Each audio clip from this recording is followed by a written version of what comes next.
tous, et bien aujourd'hui je vais vous présenter The Isofarian Guard et je vais vous donner aussi mon avis sur le jeu. Après une présentation de ce jeu, c'est pas un petit jeu, mais c'est pas non plus un jeu trop complexe. Qu'est-ce que c'est d'ailleurs Isofarian Guard? Et bien en fait on est sur un jeu d'aventure pour 1 ou 2 joueurs, puisqu'en fait on va avoir 2 aventuriers par campagne à gérer. C'est un jeu à campagne, ça veut dire qu'on va avoir une histoire qui va se dérouler sur 5 campagnes successives. Donc effectivement, c'est pas une grosse, enfin c'est une grosse campagne, mais elle va être sous-divisée en petites campagnes, elle-même sous-divisée en chapitres. Et c'est un jeu de type land crawler, donc vous voyez ici un bout de la carte, parce que par contre c'est un jeu qui prend beaucoup de place, donc vous avez un bout de la carte ici, sur lequel on va pouvoir se promener avec différents lieux. On va avoir des aventures, on va avoir des quêtes secondaires, une quête principale, et un mécanisme de jeu pour le combat. Donc on est vraiment sur du land crawler plutôt classique dans la présentation, dans ce qu'on va y retrouver, et qui va avoir ses particularités un peu dans le gameplay et son agencement. Donc l'histoire, je ne vais pas vous faire une description détaillée de l'histoire, sachez que dans l'histoire, en fait, vous commencez avec un personnage. Ici, ce sera Grigory qui se trouve ici, donc ici on a Grigory et Alec. Grigory sera le premier personnage que vous allez jouer, et d'ailleurs vous allez jouer uniquement Grigory au départ. Le chapitre 1 de la première campagne va servir de tuto, mais à la fin de cette première campagne, vous aurez bien les 2 personnages, et le tuto va vous faire, en fait, va vous accompagner au début de cette histoire. Donc, l'histoire est plutôt, je la trouve très très sympathique, pas forcément trop conventionnelle. Ça veut dire que la façon dont c'est amené, la façon dont c'est raconté et le propos ne sont pas trop basiques. C'est-à-dire qu'en fait, on n'est pas là comme on va pas forcément se rebeller contre quelque chose. On va vouloir dire la vérité de la meilleure des façons possibles, mais on va se heurter un peu à un refus et à cause d'une remise en cause d'un système déjà établi. Donc on n'est pas sur la confrontation directe dès le départ. Ça va venir un peu après, mais ça reste plutôt sympa. En termes de narration, donc on a plusieurs livres. On a notamment un livre de campagne.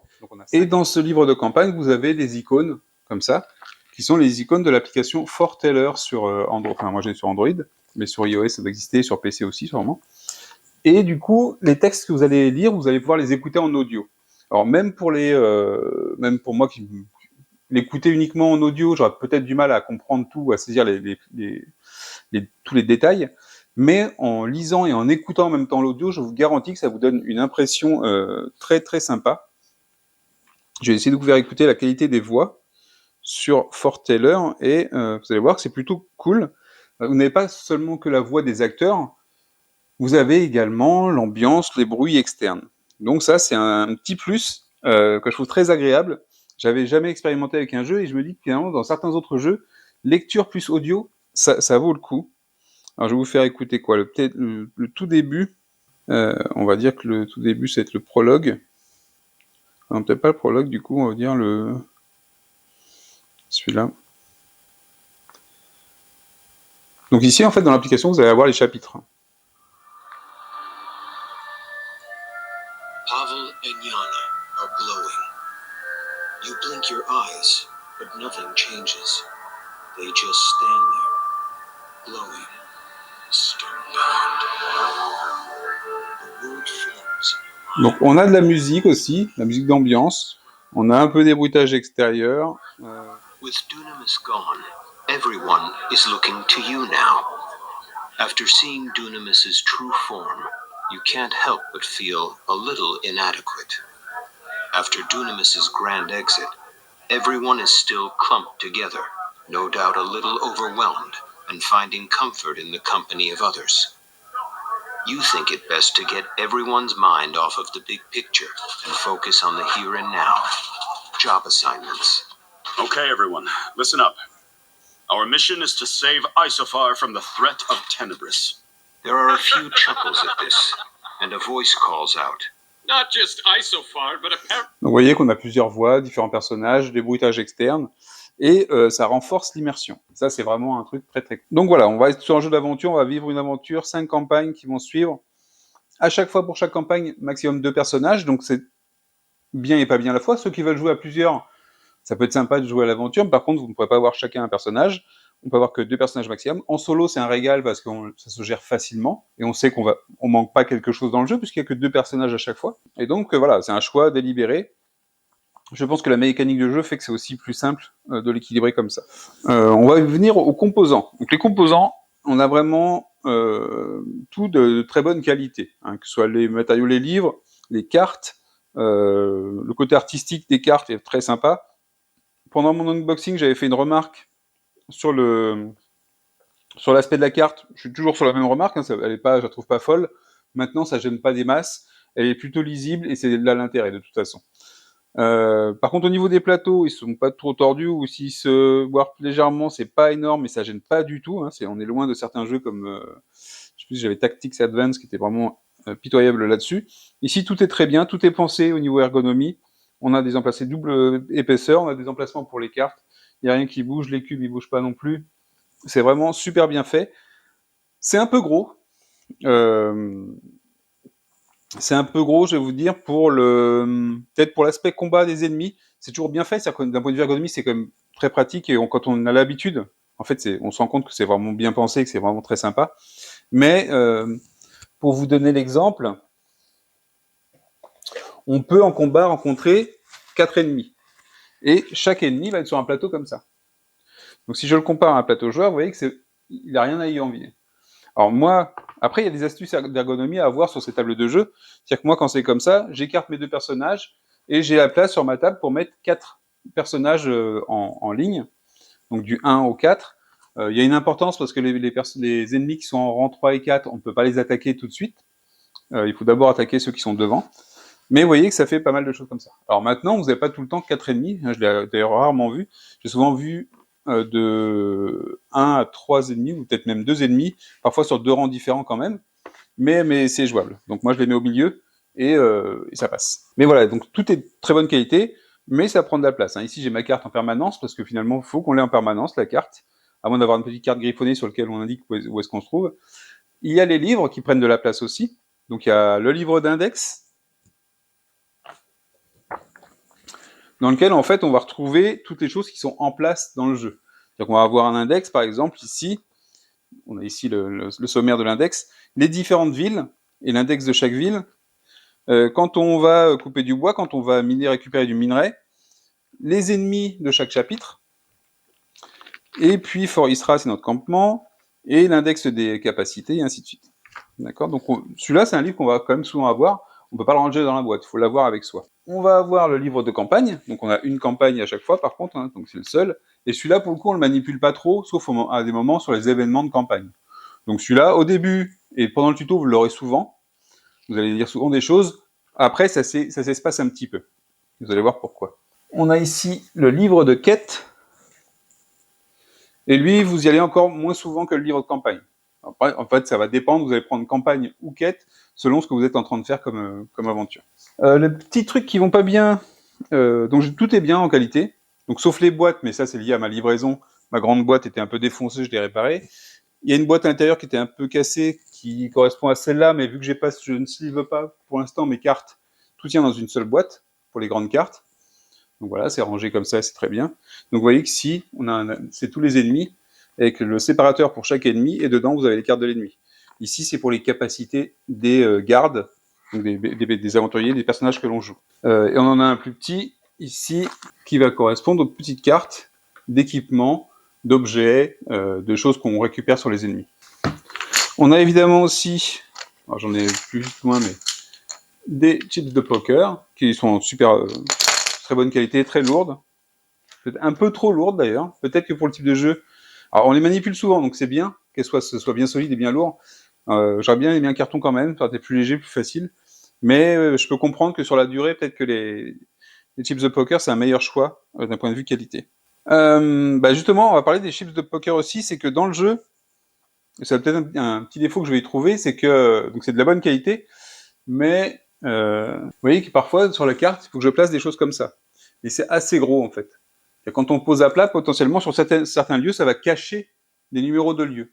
Donc c'est un peu embêtant, donc moi j'ai pris les petits supports chez moi et je mets le champ de poker à la verticale, ça marche très bien. Et c'est pareil pour les figurines, on a de très belles figurines, vous pouvez voir sur mon unboxing les figurines, sauf qu'elles sont très jolies, mais elles sont très grandes, et sur la carte, je trouve que ça marche pas. Moi, je trouve que c'est pas utilisable, ça m'embête, j'aime beaucoup les deux figurines, elles sont par paire, donc il y aura Grégory et Alex sur un socle, qu'on peut détacher pour les peindre plus facilement, on les remet, mais ça vous cache vraiment une grosse partie de la carte quand vous mettez sur le plateau, et donc je l'utilise pas, quoi.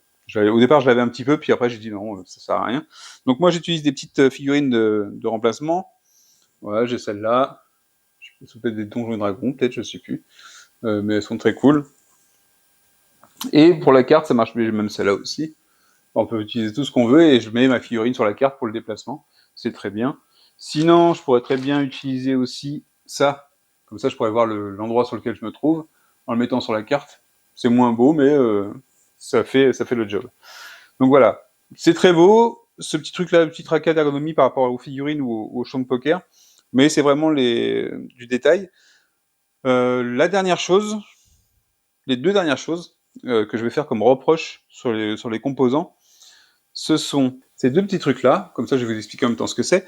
Donc on a le seal, vous voyez sur le dessin, hein, ce sont les pièces d'or, en fait c'est la monnaie du jeu, et ici le Lux Essence qui est en fait de l'XP, quelque part, en fait on va s'en servir, je sais pas si c'est de l'XP, mais on s'en sert comme de l'XP. D'accord. Et ça, au début, ça flottait complètement, les roues elles pouvaient bouger très facilement, c'était mal fait.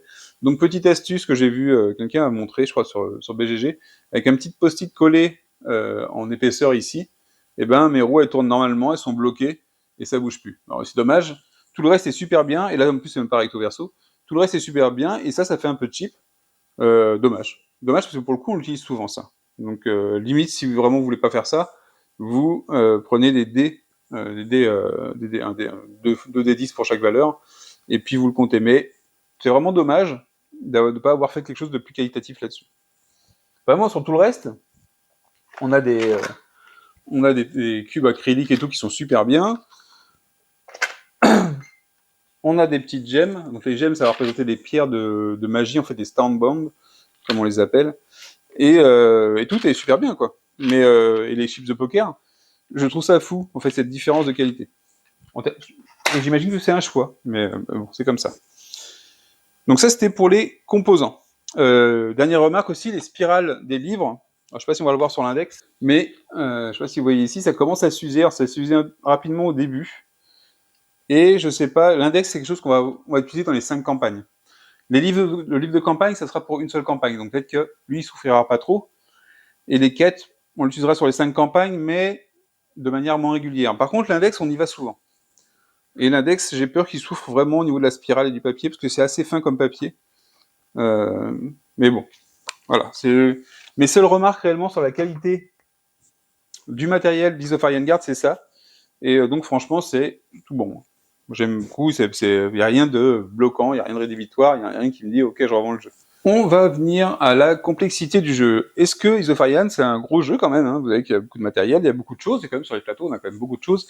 Est-ce que c'est compliqué? Absolument pas. C'est-à-dire absolument pas. Je jouais avec mon fils de 10 ans. Alors, il peut être habitué au jeu malgré tout, hein. Mais il y a beaucoup d'informations.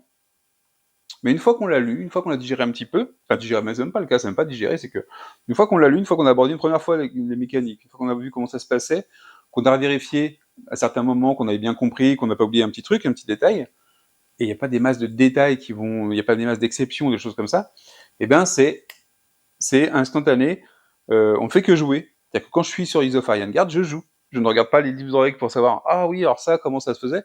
Non, parce qu'en fait, c'est très intuitif, très léger, en termes de mécanique de jeu globale. Et ben on est sur un jeu où on profite de l'aventure à 100%. Quand j'y joue, alors évidemment, je l'ai sur la table depuis que je l'ai récupéré, mais quand j'y joue, c'est ok, on fait ça, on va faire ça. On est concentré sur l'aventure à 100%. Mon fils, c'est pareil, il m'en parle tout le temps du jeu. Là, il est parti en classe verte. Moi, je vous spoil ma vie privée, mais et donc il m'a demandé si j'allais jouer pendant qu'il n'était pas. Je lui ai dit bah, bien sûr, je vais faire avancer l'histoire. Sachant qu'il y a 5 campagnes, il sait très bien qu'il pourra revenir. Il verra que son personnage a évolué, il sera super content. Il adore faire évoluer son personnage, donc et tout ça, c'est des mécaniques que lui-même a intégrées, il s'en rappelle très bien. Il y a vraiment zéro souci. À part l'anglais qu'il a peut-être du mal à comprendre sur toutes les cartes, tous les ans, à chaque fois. Sinon, il n'y a vraiment pas de problème pour ça.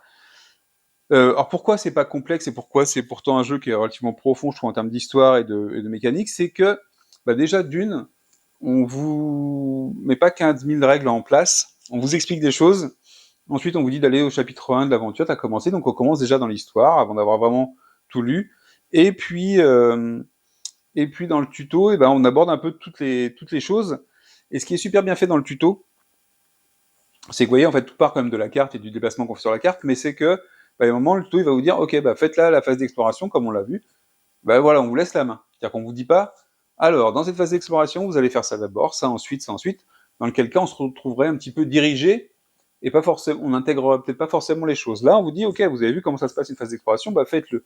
Comme ça, vous posez les premières questions potentiellement pendant cette phase d'exploration. Vous comprenez ce qu'il faut faire, vous comprenez ce que vous avez vu, ce qu'on pouvait faire, mais vous avez vos premières petites questions, mais elles sont pas trop nombreuses. Ensuite, vous allez terminer sur un combat. On vous explique le combat, vous comprenez comment ça marche, vous posez quelques petites questions, vous les abordez tout de suite. Ce qui fait qu'à la fin du chapitre 1, vous savez jouer au jeu, en fait. À quelques détails près, le détail, ça va être quoi? Pour le combat, on va passer un peu plus de temps parce que on va vouloir être sûr de bien faire. En plus, on peut avoir des jetons avec différents effets. Le combat, il est résumé plutôt bien ici, finalement, quand on le connaît, ici, il est très bien résumé. Et potentiellement, c'est surtout la fin du round de combat. On a une phase de nettoyage à la fin du round de combat. Et à la fin de la bataille, on veut s'assurer qu'on fait bien les choses. Donc, et d'ailleurs, cette page-là, c'est très bien. On a un petit livret de 4 pages comme ça qui est dans le jeu et qui est super bien une fois qu'on sait jouer. À la limite, je vais plus là-dedans que sur le livre de référence maintenant. Et puis, si tout n'allait pas bien, il y a quand même à noter, c'est qu'on a un livre de règles et un guide de référence. En soi, l'idée est bonne, mais je trouve que les deux se chevauchent complètement. C'est-à-dire qu'on va avoir un super exemple dans le livre de référence de combat, qu'on n'aura pas dans le rulebook, et puis, moi, il y a parfois, j'ai cherché des choses dans le truc de référence, je les trouvais pas, je les trouvais plutôt mieux expliquées ici, dans le livre de règles. Donc, du coup, au tout début, en tout cas, quand vous cherchez quelque chose, vous allez hésiter entre les deux. Donc, faut feuilleter un peu les deux et voir sur lequel vous tombez le mieux. Il y a quand même toujours des références, des mots-clés autres, qui sont référencés, donc on va retrouver les pages. On peut trouver rapidement si l'information y est, en tout cas. Et sinon, on va chercher un petit peu. Mais voilà, je trouve que les deux se chevauchent un peu trop. Et qu'elles sont pas, on n'est pas sur du FFG en termes de qualité, de proposition de règles et de proposition de référence. Parfois, on aura plus de détails dans la référence que dans le livre de règles, alors que c'était pas nécessaire. Bon, c'est comme ça. Mais vous trouverez toujours l'information. J'ai pas vu de manquement sur les règles, particulièrement. Et puis, si vraiment tout ça, ça ne vous convenait pas, il y a une application super sympa, un site web en fait, The Isofarian Guard. Et là, vous avez différents boutons, différents mots-clés. On va sur les items, par exemple. Ils vous disent comment ça marche. Standbound Abilities. Donc, ça reprend beaucoup le livre de règles. Parfois, ça complète un tout petit peu s'il y a eu des questions, des choses comme ça. Et surtout, vous avez le méga index qui s'y trouve, avec une recherche par mot directement, soit en faisant une recherche, soit par l'index. Et normalement, vous êtes au complet. C'est-à-dire que potentiellement, s'il y avait un petit manque de détails, vous allez pouvoir le retrouver ici, ou alors vous allez retrouver plus vite l'information. Et franchement, c'est super bien fait. Ça, c'est super cool. Une fois que j'ai trouvé ça, ça a été très bien en complément des livres de règles. Alors, je n'y vais pas souvent, malgré tout. Il y a très peu de choses que j'ignore sur la chose. J'ai dû poser une ou deux questions sur BGG pour être sûr de ce que je faisais. Mais sinon, ça se passe très bien. Donc, pas complexe, on le prend rapidement en main et on sait qu'on a, j'ai 5 campagnes d'aventure qui m'attendent et c'est plutôt super sympa. Là, je me dis que ça y est, c'est parti, je sais comment on joue. Et si un jour j'y ai pas joué pendant longtemps, je vais avoir mon fils qui a une meilleure mémoire que moi, on s'y remettra très facilement. Donc ça, c'était pour la complexité. On va passer à la partie mécanique du jeu. Alors, la mécanique du jeu, tout à l'heure, je vous ai dit, il n'y a pas une grosse structure du jeu. Et en fait, on va dire que le jeu est même plutôt déstructuré, ou résumé pour un jeu d'aventure, au plus simple de ce qu'il pourrait faire. Vous devez voir, donc ici, on a ce qu'on appelle des nœuds, ici, moi j'appelle ça des lieux, ou des nodes, ils appellent ça des nodes dans le jeu, donc des lieux, des nœuds, qui sont numérotés. Donc on a différentes topologies de nœuds, on a des nœuds rouges sur lesquels on ne peut pas se rendre, c'est bloqué, c'est un peu comme si vous aviez un mur invisible dans un jeu vidéo. On peut pas s'y rendre, il y a sûrement quelque chose qui nous bloque. Les nœuds verts, ce sera des nœuds où on va pouvoir soit récupérer du bois, soit récupérer du minerai. Donc à chaque fois, on aura à côté un symbole de hache ou un symbole de pioche qui nous diront, bah, vous pouvez faire l'action de récupérer du minerai, récupérer du bois. Comment ça se passe? Bah, quand on est sur ce lieu, bah, on dit qu'on le fait. Pour ça, il faut qu'on ait sur notre personnage une hache équipée ou une pioche. Et on dit, bah, ok, je récupère le minerai. Et à ce moment-là, je vais récupérer 4 unités de ce qu'il peut y avoir sur place. Comment est-ce que je sais quel type de minerai, parce qu'il y en a plusieurs, et quel type de bois j'ai? Ben, c'est simple, je vais dans l'index. Dans l'index, vous allez avoir une page qui va vous dire, alors je la connais par cœur, c'est la page 62, qui va vous dire pour les arbres, en fonction du nœud sur lequel vous êtes, ben, c'est tel type d'arbre, et vous allez en prendre 4, enfin du moins vous allez en prendre le maximum jusqu'à ce que votre équipe elle ait le maximum autorisé pour un type de ressource comme ça, qui est de 4 pour l'équipe. D'accord? Donc si vous en aviez 2, vous allez en récolter 2. C'est-à-dire qu'en fait, vous ne pouvez pas en transporter plus de 4 à chaque fois.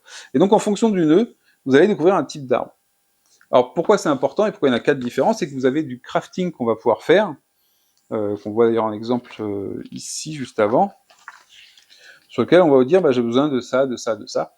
Et c'est ce qui va vous donner un intérêt à aller récupérer ce type de ressources. Alors moi, ce que je fais, parce qu'on pourrait très bien se dire, ok, bah, j'ai la page ici, quand je veux ce type d'arbre, je vais là, quand je veux celui-là, je vais là, et ainsi de suite. Alors moi, ce que j'ai fait, c'est que j'ai pas envie d'avoir un jeu à la Ubisoft tracé au GPS. Donc en fait, quand je suis allé sur un nœud et que j'ai récupéré du bois, eh ben, je note ce que j'ai trouvé sur ma petite feuille, et comme ça, je sais ce qu'il y a à ce nœud-là. Mais je vais pas regarder à chaque fois en avance. Si je l'ai pas récolté, je vais pas regarder dans le livre. D'accord. Potentiellement, je pourrais me dire, si je l'ai déjà récolté, je peux aller voir, mais vu qu'il peut y avoir plusieurs endroits qui ont ce numéro, tant que je ne les aurai pas tous faits, je ne vais pas le faire, d'accord? Ça me laissera un petit côté aventure qui n'est pas obligatoire, hein, mais que moi je m'autorise pour le jeu, je trouve ça plus sympa. Je me demande même si je vais pas mettre des petites étiquettes pour indiquer ce que j'ai trouvé, comme si j'avais ma carte qui évoluait au fur et à mesure du jeu.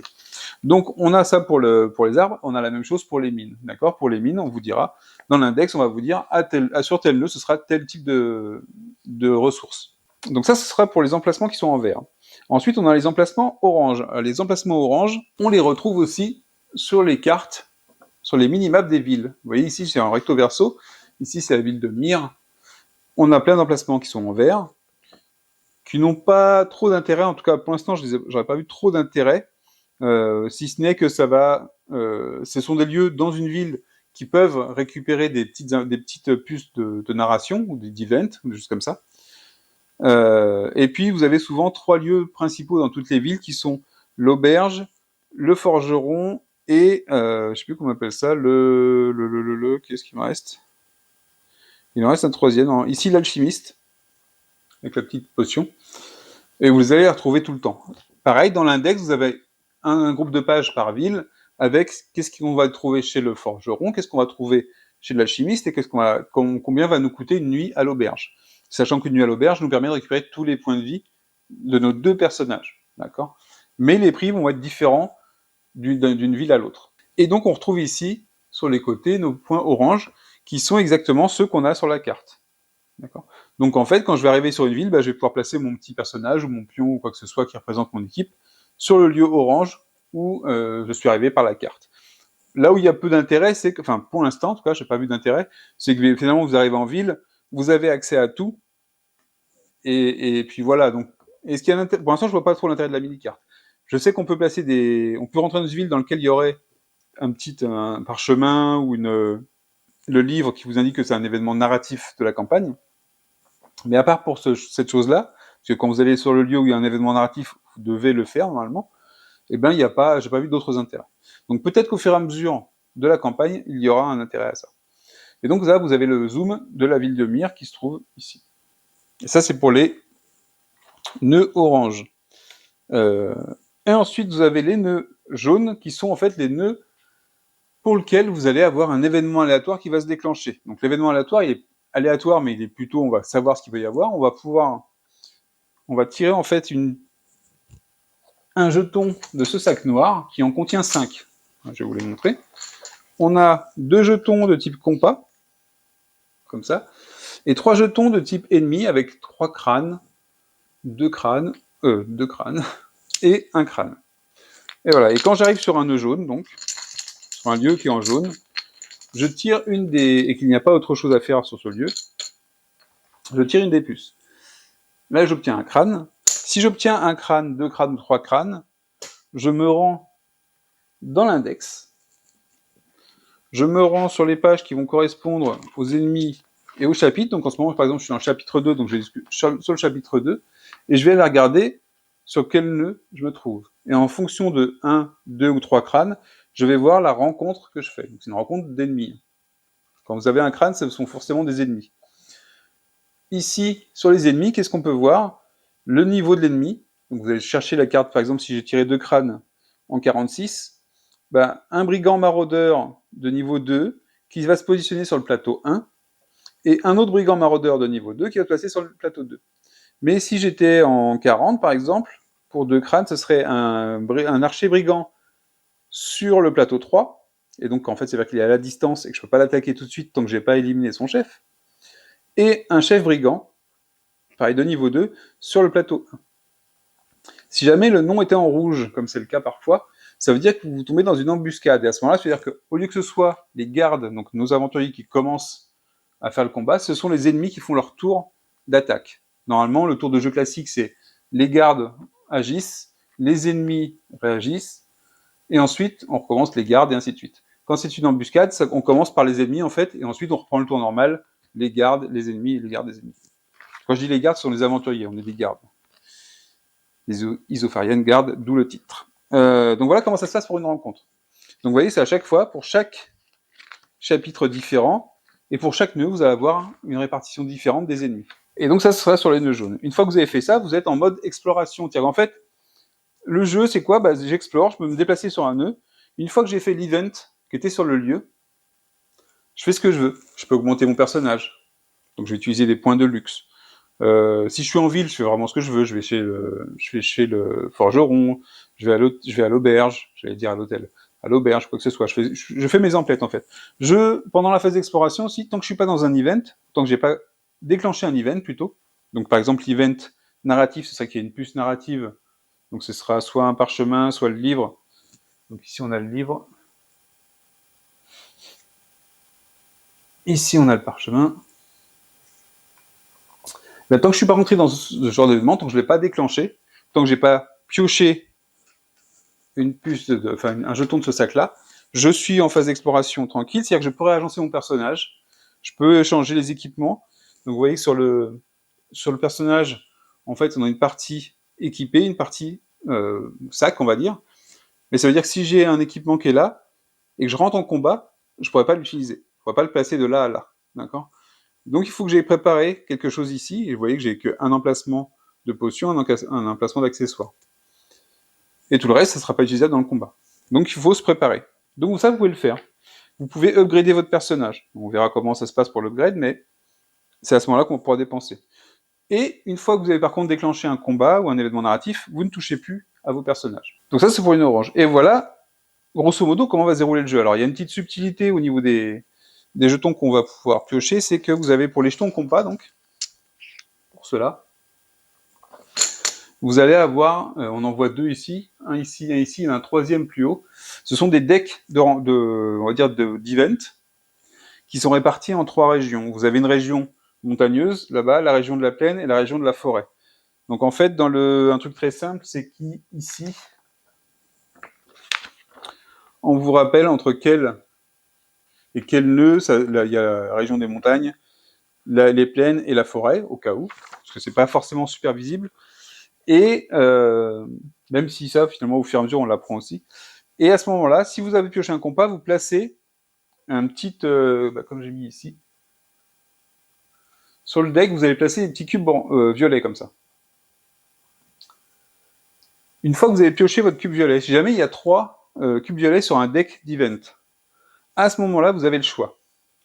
Vous pouvez continuer votre exploration, vous redéplacer par exemple, ou vous pouvez piocher un event de ce deck-là, donc vous en prenez un au hasard, et vous le réalisez. Donc ce sera souvent des events en plus qui vont vous apporter des choses, une petite aventure, un petit truc qui se passe, qui sera pas du combat forcément, qui peut résulter comme si on avait fait un combat, mais donc ça va être différentes choses, on va dire de l'événement aléatoire, lié à la région quand même, parce que c'est quand même plaine, montagne et forêt. Donc vous pouvez faire ça, Ou alors, vous pouvez aussi, si vous n'avez pas 3 cubes ou si vous n'avez pas envie de le faire, décider de faire un des combats prévus sur le nœud, mais le choisir. C'est-à-dire que là, vous allez pouvoir choisir, est-ce que je fais celui qui est prévu pour le niveau 1, le niveau 2 ou le niveau 3 crâne. D'accord. Et comme ça, si vous recherchez des matériaux qui sont laissés par les ennemis après un combat, ça vous permet peut-être de dire, ok, tiens, on va faire un combat contre lui, comme ça, si on gagne, enfin, on va gagner, sinon on va pas faire le combat, on pourra récupérer ça, plutôt que de l'acheter dans une des villes. Donc voilà, ça sera comme ça si vous piochez un combat. Et puis, parfois, c'est super sympa de se dire, on est super blessé, mais il faut qu'on fasse le chemin du retour, et on espère, quand on pioche les jetons, qu'on va pas tomber sur un combat trop compliqué, parce que ça peut être assez difficile. D'ailleurs, je vais y venir, c'est qu'il y a un système de sauvegarde un peu à la manière d'un jeu vidéo dans le jeu. Quand vous êtes dans une auberge et que vous vous reposez, donc vous avez un prix à payer pour la nuit, mais ça vous sert de point de sauvegarde. Donc vous allez pouvoir noter en point de sauvegarde où est-ce que vous vous trouvez. Et si jamais vos 2 personnages meurent ou tombent à 0 point de vie pendant un combat, à ce moment-là, ils vont repartir. Donc on va perdre l'expérience gagnée, je crois. On repart avec 0 expérience. Peut-être que les styles, on les garde. Je sais plus, il y a un truc qu'on perd. Et on revient au dernier point où on a passé une nuit, en fait, où on a sauvegardé. Donc ce sera une des villes où ce sera Fort Istrak et notre campement dans la campagne. Donc voilà, si jamais il n'y a qu'un seul des gardes qui tombe à 0 et que l'autre arrive à terminer le combat, moi ça m'est arrivé il n'y a pas longtemps d'ailleurs, et votre celui qui était tombé à 0, il revient à 1 point de vie, et vous pouvez continuer le voyage comme ça. D'accord. Donc il ne sera pas frais pour la suite, mais il n'est pas, vous perdez rien du tout. On se retrouve sur un open world, dans lequel on va choisir notre rythme. C'est-à-dire que je ne suis pas obligé d'aller faire les quêtes qui sont indiquées sur la carte. Je peux faire vraiment ce que je veux, je peux aller chercher des ressources, je peux aller combattre, je peux aller faire du grind en fait quelque part, je peux faire ce que je veux, et m'occuper des quêtes quand j'aurai envie. Donc je n'ai pas de timer, pour l'instant, dans le jeu je n'ai pas rencontré de timer, ça pourrait venir, ça pourrait être mis en place, il n'y aurait pas de souci à le faire, mais pour l'instant j'en ai pas, et donc je peux vraiment faire ce que je veux, m'occuper, me décider quand est-ce que je veux aller récupérer des ressources, quand est-ce que je veux m'occuper de la quête principale, ou d'une quête secondaire, et ainsi de suite. Et ça, c'est plutôt super agréable, parce qu'on se retrouve sur une mécanique qui ressemble beaucoup aux jeux comme Descent Dungeon avec le World Generator, ou d'autres jeux qui sont souvent avec papier et crayon, dans lequel en fait on a de la navigation un peu aléatoire, même League of Dungeoneers quelque part, où on peut se balader et faire ce que l'on veut. Donc ici, il y a une aventure, mais on n'y est pas collé, on n'est pas dans le couloir qui nous mène à la prochaine étape, et ainsi de suite. On peut vraiment faire ce qu'on veut autour, et ça, je trouve ça plutôt sympa. Même avec mon fils, ça marche très bien. On se dit, alors où est-ce qu'on va tiens, on va passer par là, et puis on va faire le tour comme ça, on repassera par la quête, comme ça on pourra l'avancer, et ainsi de suite. Et on verra dans quel état on se trouve, pour savoir si on va se reposer dans une ville ou pas. Parce que ça reste important, en tout cas au début, dans la campagne là, et dans l'état où j'en suis, c'est que parfois, passer deux combats, selon comment ça s'est déroulé, on va vouloir reprendre des forces quand même. Et donc, faut pas être trop loin quand même d'une ville, pour se dire, ok, on va pouvoir passer à l'auberge, se restaurer et se remettre des points. Parfois, on ira chercher on ira plutôt acheter des potions que de rester à l'auberge, parce que finalement, par rapport au point de vie qu'on veut récupérer, ce sera plus intéressant d'acheter 2 potions de soins que d'aller passer une nuit à l'auberge. Mais voilà, ça va dépendre, et ça, c'est super bien d'avoir ce choix. Donc, quand vous êtes dans une ville, je vous ai dit qu'il y avait 3 choses principales, c'était l'auberge. On va prendre Myre comme exemple. Alors, le site index, on a toujours une page de présentation de la ville. Et ici, vous allez voir l'index avec qu'est-ce qui est vendu ou qu'on peut vendre chez le forgeron, blacksmith. Donc, vous voyez, vous avez ça. Et vous voyez que pour chaque chose, vous allez avoir une liste de matériaux et un prix pour le fabriquer, puis un prix de revente quand vous avez déjà ça. Et puis, vous avez les bonus que ça vous apporte. Donc ça, par contre, vous allez avoir une carte qui va venir sur votre feuille de perso, enfin, sur votre fiche de perso. Mais vous voyez ce que vous allez pouvoir construire et avec quoi. Et en fait, finalement, ça, on a les griffes, les cornes, et ainsi de suite. C'est un peu le sel de l'aventure qui va vous dire, ok, les combats là, je les trouve soit un peu trop durs, soit tiens, dans ce genre de situation, on n'est pas bien. Il faudrait que j'améliore ce point-là, par exemple, améliorer ma défense, mon attaque. Si j'avais une arme un peu meilleure, ce serait mieux. Et je vais voir ce que j'ai besoin comme ingrédient. Et soit, je sais quel type de monstre et dans quel type de région je vais rencontrer parce que ça m'est déjà arrivé. Parce que je pense qu'il y a aussi une répartition des ennemis par rapport à ça. Donc je vais pas aller voir l'index pour voir où est-ce que c'est. Potentiellement, je peux me dire, ah, ok, je sais que moi, par exemple, à côté, aux alentours de Rasdor, je peux me faire choper par des gardes impériaux. Une petite histoire avec eux, il y a petite friction avec eux, disons, et les combats sont pas forcément faciles contre eux. Mais eux, ils vont me rapporter surtout de l'or et de l'expérience. Par contre, il y a peut-être des endroits en montagne où je vais rencontrer plutôt des bêtes qui vont me faire donner du cuir ou des cornes ou des griffes, des choses comme ça. Et donc, soit j'irai faire ça, soit je me rappellerai dans quelle ville je peux acheter des griffes ou du cuir ou des choses comme ça, et j'irai l'acheter parce que j'ai assez d'argent pour l'acheter. D'accord? Et à ce moment-là, je sais à quel endroit je peux me noter, à quel endroit je peux aller crafter tel objet qui va me rapporter tel bonus.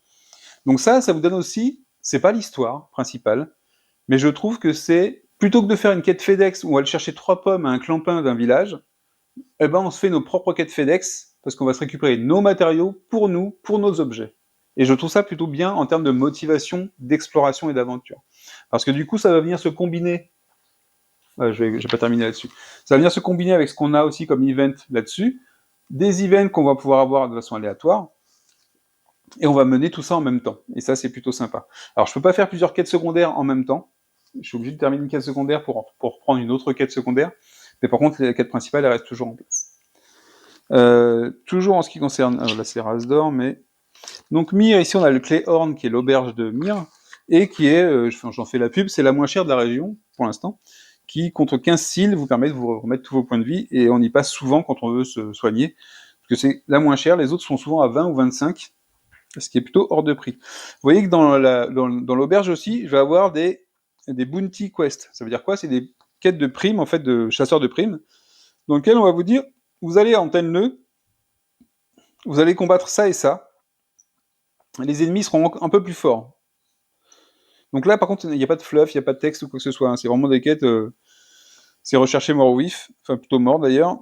Et donc vous allez rencontrer ici on est en chapitre 2 de la campagne 1, des ennemis de niveau 3, qui sont le niveau le plus fort, je crois, mais en plus avec des bonus sur les caractéristiques de base. Et on aura une récompense, en plus de ce qu'on aura sur les ennemis, on aura une récompense qui est indiquée juste en dessous. Par contre, on peut la faire qu'une seule fois. D'accord? Quand on l'aura faite, on la coche, et ça sera terminé. Donc on en a plusieurs, pour la campagne 1, pour la campagne 2, campagne 3, campagne 4, et ça s'arrête là. D'accord? Donc ça, on a des quêtes secondaires de primes qu'on peut aller chercher. Ensuite, vous avez l'alchimiste, donc qui est le marché en fait plutôt, dans lequel on peut acheter des potions, on peut acheter du pain, qui vous donne différentes choses. Hein. À chaque fois, vous allez récupérer une carte que vous allez mettre dans votre sac. Ça prendra toujours un emplacement. Et voilà. Donc on voyait qu'on peut acheter du cuir, mais on peut le vendre aussi. Des fragments d'os et des fragments de métal. Et si je vais à Rasdor, je vais avoir, vous voyez qu'à Rasdor, par exemple, là ici, c'est 20 pour la nuit à la taverne. Et vous avez d'autres quêtes ici. Donc pour toutes les villes du jeu, vous aurez ce genre d'informations. Et moi, je trouve que c'est vraiment une belle motivation à l'exploration d'avoir ce genre de système. Donc évidemment, je vous ai voir qu'on pouvait cocher dans le livre, ce qui est prévu. Moi, j'ai un ensemble de feuilles que je récupère sur BGG. Donc ça, c'est l'upgrade, on y reviendra plus tard. Mais ici, je vais avoir la campagne 1, les quêtes secondaires, quand je les rencontrerai. Donc ça, les quêtes secondaires, elles sont fournies par l'histoire principale. D'accord? C'est pas les choses qu'on trouve. Les quêtes de caravane, c'est ce que je suis en train de faire, donc j'ai coché que j'ai fait les 2 premières parties. Vous avez les bounty quests, vous pouvez le noter, ce que vous avez fait, et ainsi de suite. Et c'est pareil pour ici, dans votre campement, vous allez pouvoir stocker des matériaux. Vous pouvez les cocher ici. Alors ici, c'est plutôt les upgrades des bâtiments du campement. Mais ici, je vais pouvoir stocker toutes mes ressources. Donc voilà. Et ici, je peux faire sauvegarder la campagne, et ainsi de suite. Donc tout ce qui était dans le livre, on peut le récupérer pour pas avoir à écrire dans les bouquins. Et si jamais un jour on veut le revendre ou refaire quelque chose, c'est plus sympa. D'un point de vue narration, donc la narration, je vous ai fait voir au départ avec les voix et foreteller, il y a un bon équilibrage. C'est-à-dire qu'en fait, au début de la campagne, pour le tuto 1, enfin le chapitre 1, je pense que vous allez trouver qu'il y a beaucoup... Bon, à chaque fois, c'est seulement une page, ou une page et demie à lire, ou à écouter, ou les deux, parce que l'histoire avance. Après, je pense qu'à chaque fois que vous avez un event, vous allez avoir à peu près une page, ou deux parfois, parce que ça va suivre sur 2 pages parfois l'histoire, et c'est tout, d'accord? Après, entre ces 2 phases-là, vous allez avoir beaucoup d'exploration, d'events, de combats, et ainsi de suite. D'accord? C'est comme ça que ça va s'articuler. Donc, si en audio, les textes, les pages, elles durent 2-3 minutes à écouter. Donc, c'est pas super long non plus. Donc, c'est plutôt tranquille. J'ai déjà eu des choix à faire. Il n'y en a pas 15 000 des choix à faire. Hein. Je sais pas ce que ça Je ne sais pas ce que ça va apporter à la fin, s'il y a vraiment une grosse différence entre les choix qu'on fait. Est-ce que c'est seulement une bifurcation qui revient sur le fil principal? Est-ce que c'est un embranchement?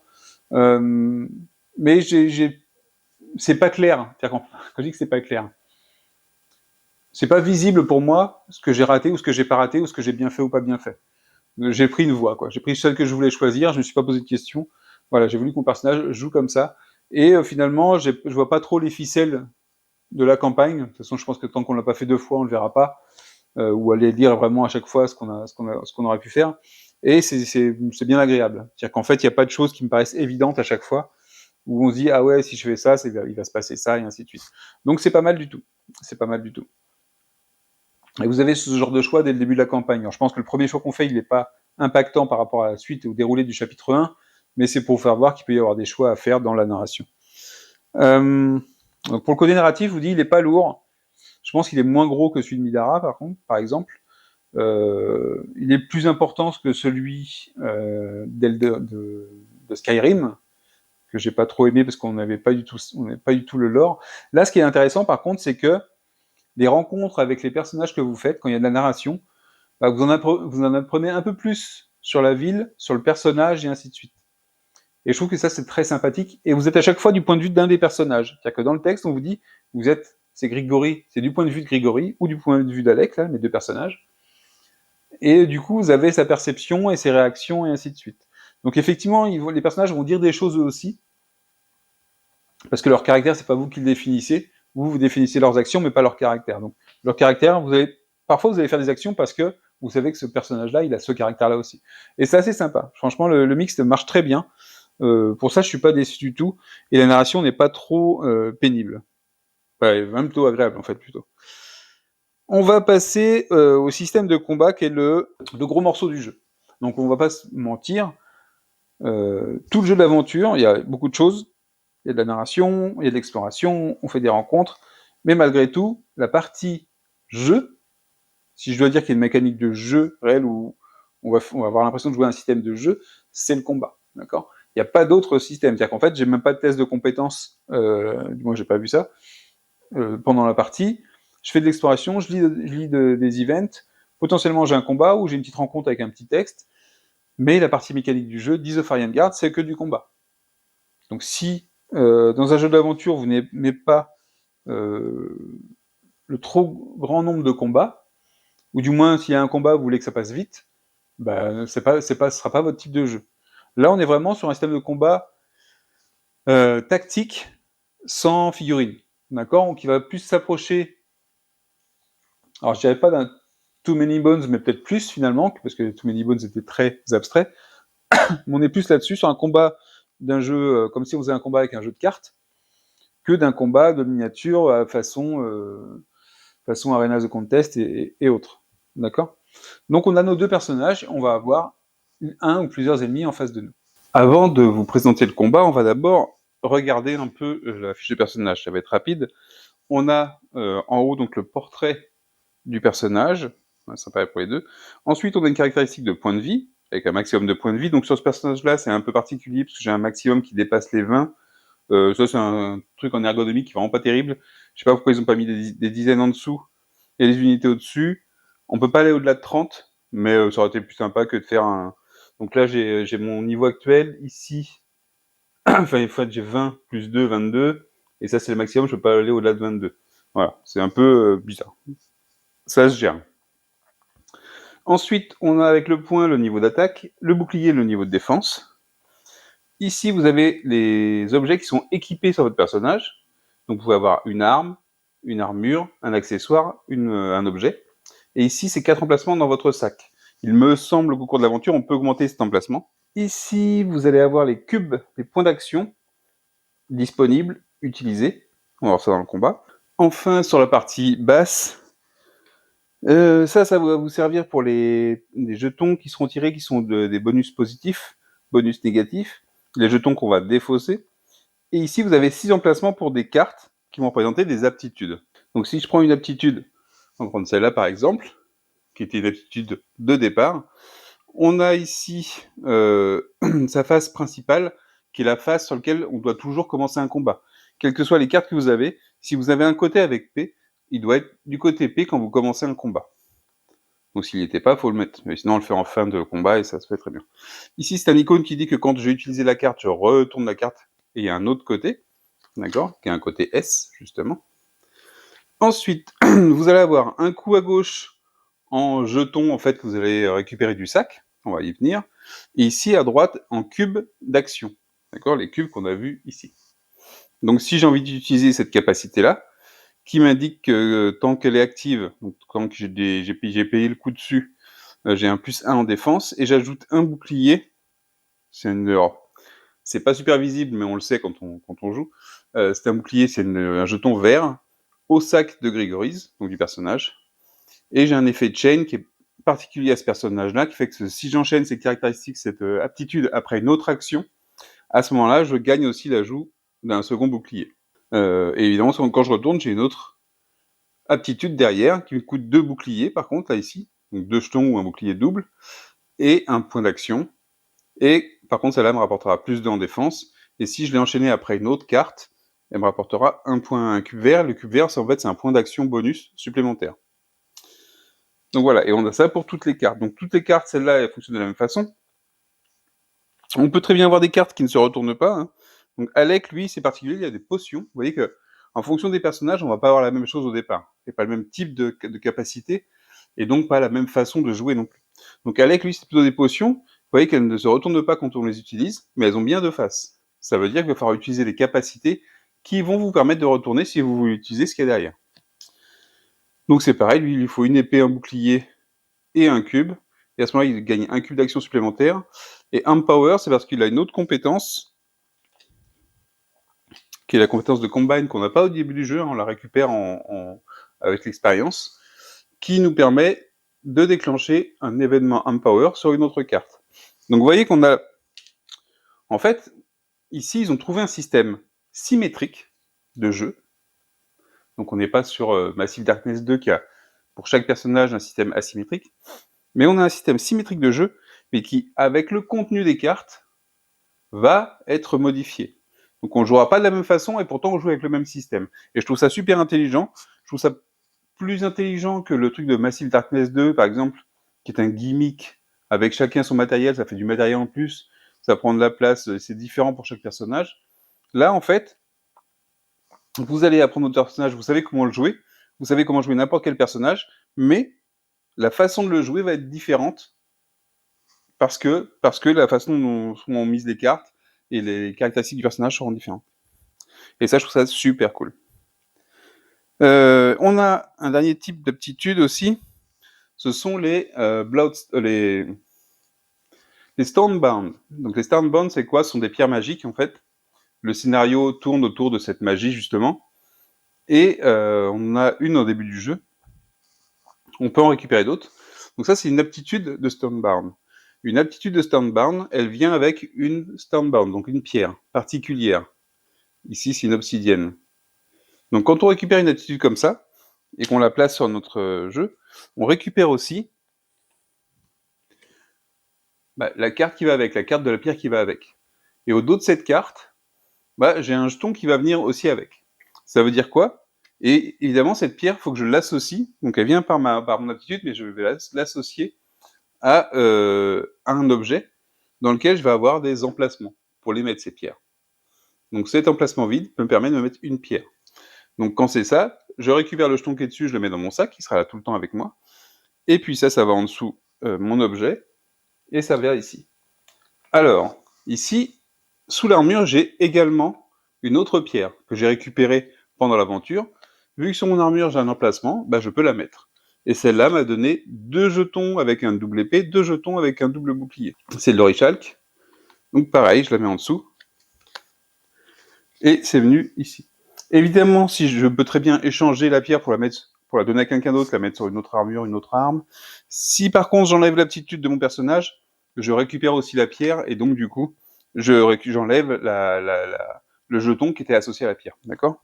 C'est plutôt assez intuitif, enfin, moi ça me paraît super logique. Avec les cartes d'aptitude, vous avez également un petit cristal qui va représenter la pierre. Et ce cristal, en fait, il va venir pourquoi? Sur les pierres, vous n'avez pas de coût en jetons, a priori. et pas de coup en point d'action. Et quand vous utilisez par contre l'aptitude qu'il y a une pierre, vous placez la petite pierre dessus. À la fin du round, quand on fait un refresh en fait, en fin de round de combat, on va la placer ici, ça fait comme une sorte de cooldown, et donc on aura un tour dans lequel on ne pourra pas la jouer. À la fin du deuxième tour, on remet la pierre ici, et à ce moment-là, on pourra à nouveau réactiver l'aptitude. Très simple, plutôt classique d'ailleurs, mais ça fonctionne très bien. Donc on a vu l'ensemble des emplacements qu'on a sur le plateau. Si je reviens sur les équipements, ils nous indiquent ici que pour l'activer, j'ai besoin d'un jeton de type épée, et qui va me donner une attaque avec plus 0 de bonus. Donc c'est une attaque avec plus 0 de bonus, c'est quoi? C'est une attaque avec ma valeur d'attaque sur mon personnage. Donc lui, Grégory, il a 3, Alec, il a que 2. Donc un combat, comment ça va se passer? La première chose qu'on va faire, c'est qu'en fait, vous avez, en plus des personnages, chacun a son sac. J'ai un gris clair pour Grégory et un bleu foncé pour Alec. Enfin, on choisit les couleurs qu'on veut. Dans ce sac, vous allez avoir des jetons de poker de différents types. Alors, on va voir les jetons noirs. Ce sont en fait généralement les compétences de départ et les compétences qu'on va acquérir avec l'expérience. Ça veut dire qu'au tout début de l'aventure, vous avez un certain nombre de... Pour votre personnage, on vous indique combien vous avez de jetons de quel type noir dans le sac. D'accord? Donc ça, ce sont les jetons noirs. Ensuite, vous avez des jetons potentiellement... des jetons rouges. Donc les jetons rouges, ce sont des malus qui sont infligés par les ennemis, souvent, en cours de combat. D'accord? Les jetons violets, donc ça peut être des bonus ou des malus en fonction de qui est-ce qui vous les donne. C'est pareil, ils restent dans le sac. Et on pourra aussi avoir des jetons verts. Mais là, mon personnage n'en a pas, je vais vous faire voir. C'est pareil, ça, ce sont des bonus, à la différence des rouges, par exemple, qui vont se retrouver dans le sac. Il y a une particularité entre les rouges, les verts et les violets. Les violets, ils vont toujours revenir dans votre sac à la fin d'un combat, alors que les rouges et les verts, en principe, s'ils ont été utilisés dans le combat, ils vont être défaussés. D'accord ? Par contre, les rouges et les verts qui ne sont pas sortis du sac vont rester dans le sac et compteront pour les prochains combats. Ensuite, comment ça doit se passer le combat? On va mettre en place un combat contre un adversaire, par exemple. Alors, quand on rencontre un adversaire, déjà la première chose qui se passe, c'est qu'on va tirer au hasard. Enfin, en fonction du lieu où on va se trouver sur la carte, on aura un adversaire. Donc là, je vais en prendre un au hasard. Enfin, pas au hasard, mais je vais en prendre un. Je vais prendre un chef brigand. On va dire un chef brigand de niveau 2. D'accord? Donc, chef brigand de niveau 2. Sur chaque ennemi, vous avez donc ici son niveau, qui sera indiqué dans le livre. Et vous avez ici ses caractéristiques de départ. Donc quand on a l'ennemi et qu'on va dans l'index, on va voir sur quel plateau il arrive. Là, on va prendre qu'un pour l'exemple. On va lui mettre 2 en attaque, 2 en défense, 2 cubes d'action et 12 points de vie. Donc on a dit 12 points de vie, donc c'est 10 plus 2. Les 2 points d'attaque, les 2 points de défense, et il a 2 cubes d'action au début. Une fois que vous avez fait ça, vous placez la carte sur l'emplacement, vous mélangez le deck de l'ennemi. Donc effectivement, les decks d'ennemis, on peut éventuellement... Là, vous voyez que j'ai un niveau 3, avec 3 en attaque, 3 en défense, 2 cubes d'action et 15 points de vie. On peut très bien sliver les cartes des ennemis, potentiellement, puisque c'est celles qu'on va mélanger le plus dans l'aventure, mais c'est vraiment les seules qui a besoin de protéger si vous avez envie de protéger les cartes. Et on place son deck ici. Dans un combat classique, ce sont les aventuriers, en fait, les gardes qui vont commencer. Ça veut dire quoi? Ça veut dire qu'en fait, on choisit qui est-ce qui va s'activer, et l'activation d'un garde va consister à quoi? Va consister à piocher dans le sac un nombre de jetons noirs, c'est important, qui va correspondre à son nombre de points d'action disponibles. Donc si mes 2 points d'action sont ici disponibles, je vais piocher dans le sac jusqu'à avoir 2 jetons noirs pour m'activer. Donc je vais le faire tout de suite. J'en tire rien. Alors moi, mon personnage, là, en ce moment, il a beaucoup de jetons de poison, parce qu'il il s'en est pris plein la tête. Voilà. Là, j'ai tiré mes jetons jusqu'à en avoir 2 noirs, d'accord? J'ai eu la première, l'épée. Ensuite, j'ai eu un violet, donc il ne compte pas dans ma limite. Donc je continue à piocher. Et j'ai eu un deuxième noir, donc je m'arrête parce que j'arrive à ma limite au début du combat. Mon personnage a 2. Tous les personnages ont 2 points d'action, je crois, au début du combat. par l'expérience, on peut en acquérir d'autres en fonction des arbres de compétences. Donc là, je me suis arrêté là. Maintenant que j'ai ça, la première chose que je vais faire, c'est que les effets négatifs qui sont censés m'arriver, ben, je les mets. Et puis là, je devrais perdre un point de vie, parce que ce pion de poison me fait perdre un point de vie quand je le sors du sac. D'accord? Ensuite, il me reste ces deux pions-là, pour lesquels et mes deux cubes d'action, pour lesquels je peux utiliser, que je vais pouvoir dépenser sur mes cartes, pour faire des actions, pour essayer de lui faire des dégâts, ou pour essayer de me préparer pour faire des dégâts après. Donc par exemple, avec ces deux trucs-là, qu'est-ce que je pourrais faire? Pas grand-chose, il faut le dire. Ah oui, petite subtilité du jeu. Je pense que dans les tests des premiers moments de jeu, ça a été visible. Si jamais, bah, là, j'ai que des épées. Et sur mon personnage, parfois, j'ai besoin de boucliers. Deux symboles identiques vous permettent de faire un symbole opposé. C'est-à-dire qu'en fait, avec deux épées, bon, je vais résumer rapidement, c'est que deux épées, ça me donne un bouclier, deux boucliers, ça me donne une épée. D'accord? Donc si j'ai envie, je peux utiliser mes deux épées comme un bouclier ici, pour faire cette activité-là. D'ailleurs, ici, j'ai besoin d'une épée et d'un bouclier, je peux utiliser l'épée comme une épée, et les deux épées comme un bouclier, si j'ai envie. Donc ce que je vais faire, moi, je vais utiliser mon épée qui est ici, sur la compétence Advance. La compétence Advance me dit que je pioche une épée, un jeton vert d'épée que je mets dans mon sac. Donc je le place dans mon sac. Si jamais j'avais pu faire un chain, c'est-à-dire si c'était une deuxième carte que j'activais, vous voyez que toutes mes cartes ici, elles ont la propriété de chain. Si j'avais, et Alec n'a pas ça, hein, c'est vraiment spécial à Grigori. Donc si c'était la deuxième carte que j'activais, j'aurais pu déclencher la capacité de chain, mais là je l'ai pas. Et là par contre, je vais utiliser ça comme un bouclier. Donc ici c'est une épée, un cube. Donc je descends le cube. Et ici pareil, je vais mettre mes deux épées pour remplacer le bouclier. Et j'ai pas de cube à dépenser. C'est plutôt cool. L'action de cette carte, c'est retourner une carte non active. Donc je vais pouvoir retourner une carte, par exemple celle-là. Non, celle-là. Ok, je la retourne du côté S. Et là, cette fois-ci, j'ai fait un chain, parce que c'est la deuxième carte que j'active.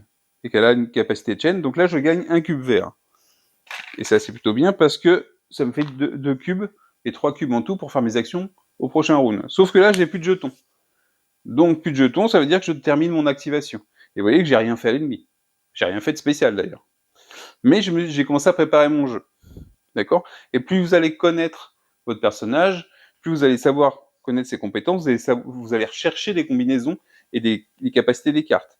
Là, en fait, ici, je sais pas si j'ai super bien joué, mais j'ai fait en fonction des jetons. Mais l'idée, ce serait que je retourne cette carte-là parce qu'elle fait une grosse attaque. Ça, c'est quand même bien de faire un chain avec ça pour gagner un cube vert et avoir plus d'action.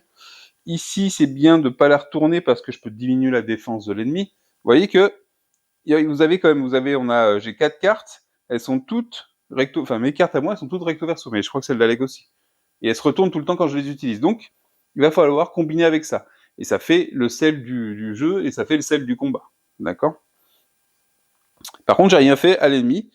Je pourrais quand même déclencher cette capacité-là si j'avais envie, mais je le fais pas. Pourquoi? Parce que cette capacité-là me permet de faire une attaque à plus 1, donc moi j'ai 3 de base en attaque, c'est marqué là. Donc ça ferait 4 à tous les ennemis. Donc là il y a marqué tous les ennemis, ça veut dire que là j'ai un seul ennemi, il est en rang 1, je pourrais l'attaquer de toute façon. Mais si j'avais un ennemi en rang 3, ça lui ferait des dégâts aussi, même s'il était plus loin. Je rappelle que je peux attaquer que les ennemis en rang 1 et 2, et que 3 et 4, je ne pourrais les attaquer que si le 1 et le 2 étaient éliminés. Donc le rang de l'ennemi, c'est du plateau, ça va dépendre du plateau, il y a un 1 là-dessus. Lui, il est en rang 1. Une fois que j'ai terminé l'activation ici, je remets mes cubes en disponibilité là-haut. Je passe au personnage 2. Donc le personnage 2, on fait exactement la même chose. Il a 2 cubes noirs, lui. Donc on va piocher des jetons noirs jusqu'à ce qu'il en ait 2. Enfin, des jetons plutôt, jusqu'à ce qu'il en ait 2. Donc j'en fais un. Donc lui aussi, il est empoisonné. C'est l'équipe des bras cassés, un petit peu. Et j'ai mes 2 jetons. Donc déjà, celui-là, il se met ici, et je devrais perdre un point de vie. Alors je le fais pas, parce que c'est ma campagne. Bon, petite pause, j'ai fait en sorte, je perds le point que j'ai perdu à cause du poison. J'ai noté les scores des différents protagonistes, comme ça je pourrais les remettre après. Et donc lui, il a pris un -1, donc il se prend le -1. Et il lui reste les 2 jetons à utiliser. Donc lui, c'est un peu différent, il a des potions. Je sais pas si on les voit bien sur la caméra. Donc voilà, il peut agir là-dessus. Et il a 2 cubes aussi d'action.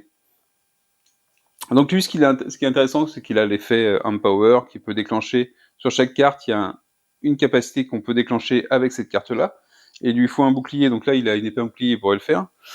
Il a ici, ce qu'on fait souvent en début de combat avec mon fils, on va récupérer des cubes verts pour avoir plus d'action dans les rounds suivants, même si au début ça veut dire qu'on va pas mettre beaucoup de dégâts et qu'on va s'en prendre. Donc on va faire cette action-là avec un point d'action, ce qui va me faire gagner un cube vert. Ce qui est intéressant aussi, c'est que, et d'ailleurs je vais peut-être pouvoir le faire maintenant, donc avec les 2 épées, je vais pouvoir faire le symbole du bouclier si j'ai envie. D'ailleurs ça c'est pas sur le bon côté, ça va être en P. Vous voyez qu'ici le truc commence en P. Pourquoi ? Parce que déjà les côtés S sont souvent plus puissants. Celui-là par exemple me permet de mettre du poison sur l'ennemi. Donc je vais chercher à retourner cette carte justement. Et je vais faire ça, je vais déclencher un effet Empower avec celui-là, donc je descends, ça me fait un 2e cube, mais il m'en reste toujours un parce que j'en ai gagné un. Et donc les 2 épées comptent comme un bouclier. Et là je peux choisir, si j'ai 2 cartes qui sont déjà actives, je peux en retourner une qui n'est pas encore activée. Donc, c'est comme ça que lui, il va pouvoir retourner ses cartes. Sinon, elles ne se retournent pas automatiquement. Donc vous voyez que là aussi, lui, il va avoir un jeu dans le jeu pour dire, ok, si je veux retourner cette carte-là, il faut que je fasse en sorte d'activer 2 autres cartes pour en retourner une qui n'est pas active. Donc là, et sinon, ce qu'il peut faire, c'est déclencher un effet Empower, il va le faire, et il va faire l'effet Empower de cette carte-là. Et cette carte-là, l'effet Empower, c'est que l'allié gagne un cube vert. Donc vous voyez qu'il y a aussi, sur les actions que vous avez sur vos personnages, on n'oublie jamais les alliés. Ça vous permet de faire de la coopération réellement, et là on est avec 2 à gérer, donc même en solo c'est facile à faire, donc pour combiner correctement ce que vous allez pouvoir faire. Et en fonction des moments dans le combat, eh ben, vous allez plus jouer pour l'allié que pour vous-même. Alors quand c'est avec mon fils, c'est plus compliqué de lui faire comprendre ça, mais c'est un bon moyen de lui faire comprendre les jeux coopératifs. Donc là c'est pareil, Alec il a terminé son tour, donc lui aussi il aurait très bien pu utiliser sa pierre, parce qu'elle ne coûte rien comme ressource à déclencher, mais il n'y a pas d'intérêt pour l'instant, parce que l'ennemi il a encore une bonne défense, et que généralement ce que je fais, c'est que je fais en sorte d'attendre que Grigory baisse la défense d'un ennemi, pour attaquer avec les pierres, pour maximiser les dégâts. Donc là, mes 2 personnages ont joué. Une fois que les personnages ont joué, c'est au tour des ennemis. Et on commencera par le rang 1, ensuite le rang 2, le rang 3 et le rang 4. Quand un ennemi s'active, lui aussi il a des cubes d'action. Lui aussi il a des points de vie, une attaque et la défense. On retourne la première carte de son deck, et donc le Brigand Chief, et on va descendre, enfin on va faire du haut vers le bas, tout ce qui peut activer. La première chose qui se passe à chaque fois qu'il y a une action, c'est la cible. La cible, ça peut être un de mes personnages à moi, ou un de ses alliés à lui. D'accord ? Quand on peut pas faire une action, eh ben on la réalise pas. Par contre, on continue à descendre et on fait tout ce qu'on peut faire, jusqu'à avoir la fin de tour. Donc ici, choose target. Aggro, qu'est-ce que c'est ? Aggro, c'est si, dès qu'un personnage attaque, il récupère ce marqueur-là. En fait, c'est le dernier personnage qui a fait l'attaque récupère ce marqueur-là. Et ce marqueur-là est souvent utilisé comme cible pour les ennemis. Parfois en cible prioritaire, parfois c'est la cible qui va départager une égalité. Donc admettons que par exemple si ça avait été inversé, donc la plus haute défense en premier, si la plus haute défense on était à égalité, et que aggro c'était ensuite, on aurait vérifié d'abord notre défense à chacun de nous, et en cas d'égalité, il aurait tapé celui qui avait le marqueur là.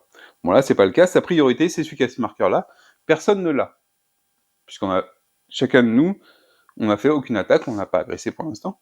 Donc on va prendre le deuxième critère qui est la plus grande défense. La plus grande défense, c'est Grigory, il a 2 en défense, et ici je n'ai que 1. Alors c'est défense modifiée, c'est-à-dire que si j'avais modifié ma défense ou s'il avait modifié sa défense, c'est pareil, ça changeait la valeur.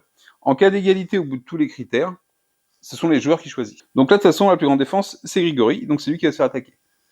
Et il a de la chance. Il a une attaque, une épée empoisonnée. Donc là, l'ennemi dépense un cube, c'est marqué par le cube qui est ici, et il fait une attaque à +1. Ça veut dire quoi ? Ça veut dire on prend son attaque, qui est de 2, +1 ça fait 3, contre ma défense. Moi j'ai une défense de 2, elle n'a pas été modifiée, donc je perds 1 point de vie. Et en plus de ça, il ajoute, c'est marqué ici, un marqueur poison, violet, dans mon sac. Alors normalement, pour chaque jeton qu'on met dans le sac, parce que je crois que je suis déjà au maximum, mais dans le sac, je ne peux pas avoir plus de 5 jetons d'un même type et d'une même couleur. Donc je ne peux pas avoir plus de 5 poisons, donc violets, dans mon sac. Je ne peux pas avoir plus de 5 épées verts, pas plus de 5 épées noires, pas plus de 2 épées noires dans mon sac, enfin, de 5 jetons de 2 épées noires dans mon sac, et ainsi de suite. D'accord. Bon, là, je l'ajoute. Je vais être vraiment à la limite, parce que je crois que je suis à 5, je suis au maximum déjà. Et c'est très pénible pour retirer ces jetons-là. Et ensuite, on continue. Sucker Punch, il fait quoi? Il dépense un cube, et il ajoute ce petit jeton-là. Donc c'est un effet aussi. Il faut que je la retrouve. C'est ce jeton-là. Ce jeton-là, qu'est-ce qu'il fait? Quand je vais le tirer si je le tire du sac, et que j'ai des cubes verts, tous mes cubes verts seront en fait utilisés. Comme si on les avait déjà utilisés. Mais seulement au moment où je le tire du sac. Et donc c'est marqué tout target's bag ici, pareil ici. Et fin du tour. Voilà le tour de l'ennemi qui s'est passé. S'il y avait d'autres ennemis, on activerait les autres ennemis. Une fois que c'est fait, phase importante, on va d'abord retirer tous les jetons rouges, tous les jetons verts. Alors déjà, tous les jetons qui sont sur le plateau ennemi, on les retire. Il n'y en a aucun qui reste. Ensuite, sur les plateaux des personnages, tous les jetons verts, tous les jetons rouges sont défaussés. Donc vert et rouge, ça repart dans la réserve, qui se trouve ici. Les violets et les noirs, ils sont défaussés dans cet emplacement-là. Donc, je le fais ici. Moi, sur ce personnage-là, il faut que je me rappelle que les cartes qui ont été utilisées, elles vont être retournées. Donc celle-là, je vais la retourner. Celle-là, je vais la retourner. Et du coup, ça me change mes capacités aussi, forcément. Donc celle-là, on a dit que c'était une violette, donc elle revient ici. Ça veut dire que je la perds pas, le poison. Je suis toujours empoisonné. Et on est bon de ce côté-là. Côté Alec, donc cette carte-là, elle se retourne, parce qu'il a le petit marqueur ici. Ça veut dire que je peux pas enchaîner le Empower tout le temps aussi. Celui-là, il le garde. Ça, c'est un violet, il le met ici. Celle-là, elle se retourne pas. On reste comme ça. Lui, il faut pas qu'on oublie de remettre les cubes là-haut. Et c'est pareil pour le garde. Une fois que les gardes se sont activés, on remet leurs cubes en position. Alors pourquoi c'est important de remettre les cubes d'action, que ce soit pour nous ou pour eux, c'est qu'on peut avoir des actions qui vont nous permettre justement de leur faire dépenser des cubes en fait, avant le round de combat. Donc c'est important de les remettre au max avant qu'il se passe quoi que ce soit, parce que si jamais on a des effets qui justement leur font dépenser des cubes, il faut qu'on puisse le faire. Et le différencier du coup. Et donc on repart pour un nouveau round. Et là dans le nouveau round, je peux choisir qui est-ce qui commence. C'est-à-dire que tout à l'heure on a fait Grigori Alec, là on peut faire l'inverse si on a envie. Il n'y a pas de problème.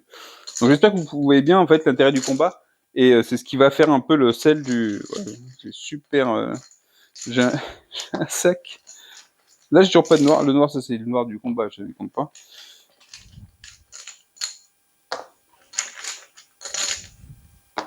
Ah, je suis bien empoisonné, mon personnage il est à fond. Ah, un noir, donc là maintenant, je pioche jusqu'à avoir 4 jetons noirs, parce que j'ai 4 cubes d'action ici. Qu'ils soient gris ou verts, c'est pareil. En fait, ce qui se passe, c'est que les verts, à la fin du combat, ils seront défaussés. Il ne me restera que 2.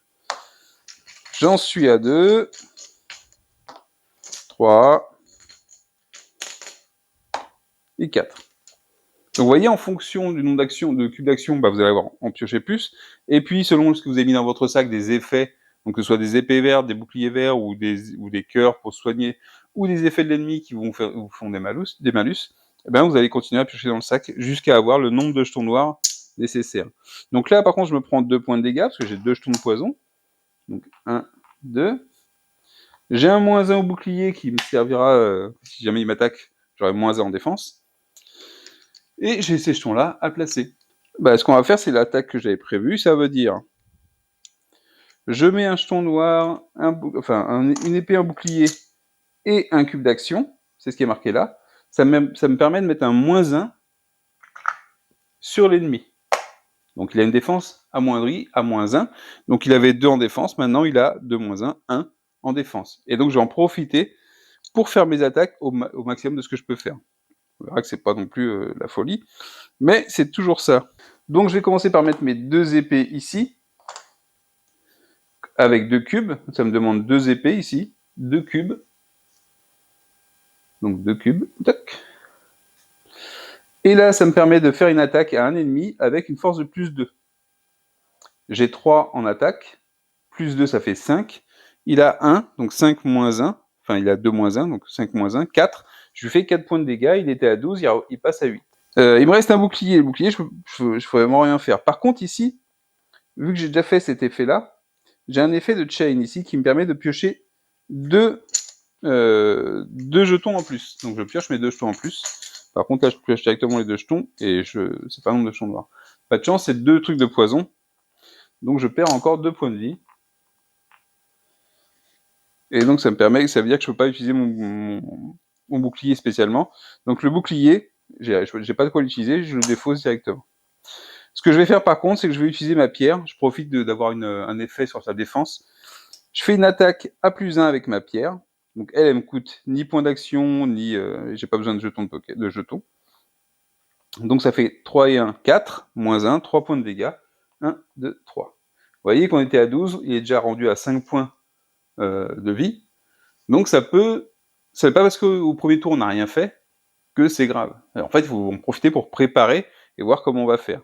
Et puis en fonction de ce qu'on sait qu'il peut y avoir dans le sac, et vous pouvez consulter votre sac à n'importe quel moment, et vous pouvez dire, ok, c'est le moment où je vais faire ça, c'est le moment où moi je vais commencer et pas toi. Parce que du coup, sa défense elle a moins 1.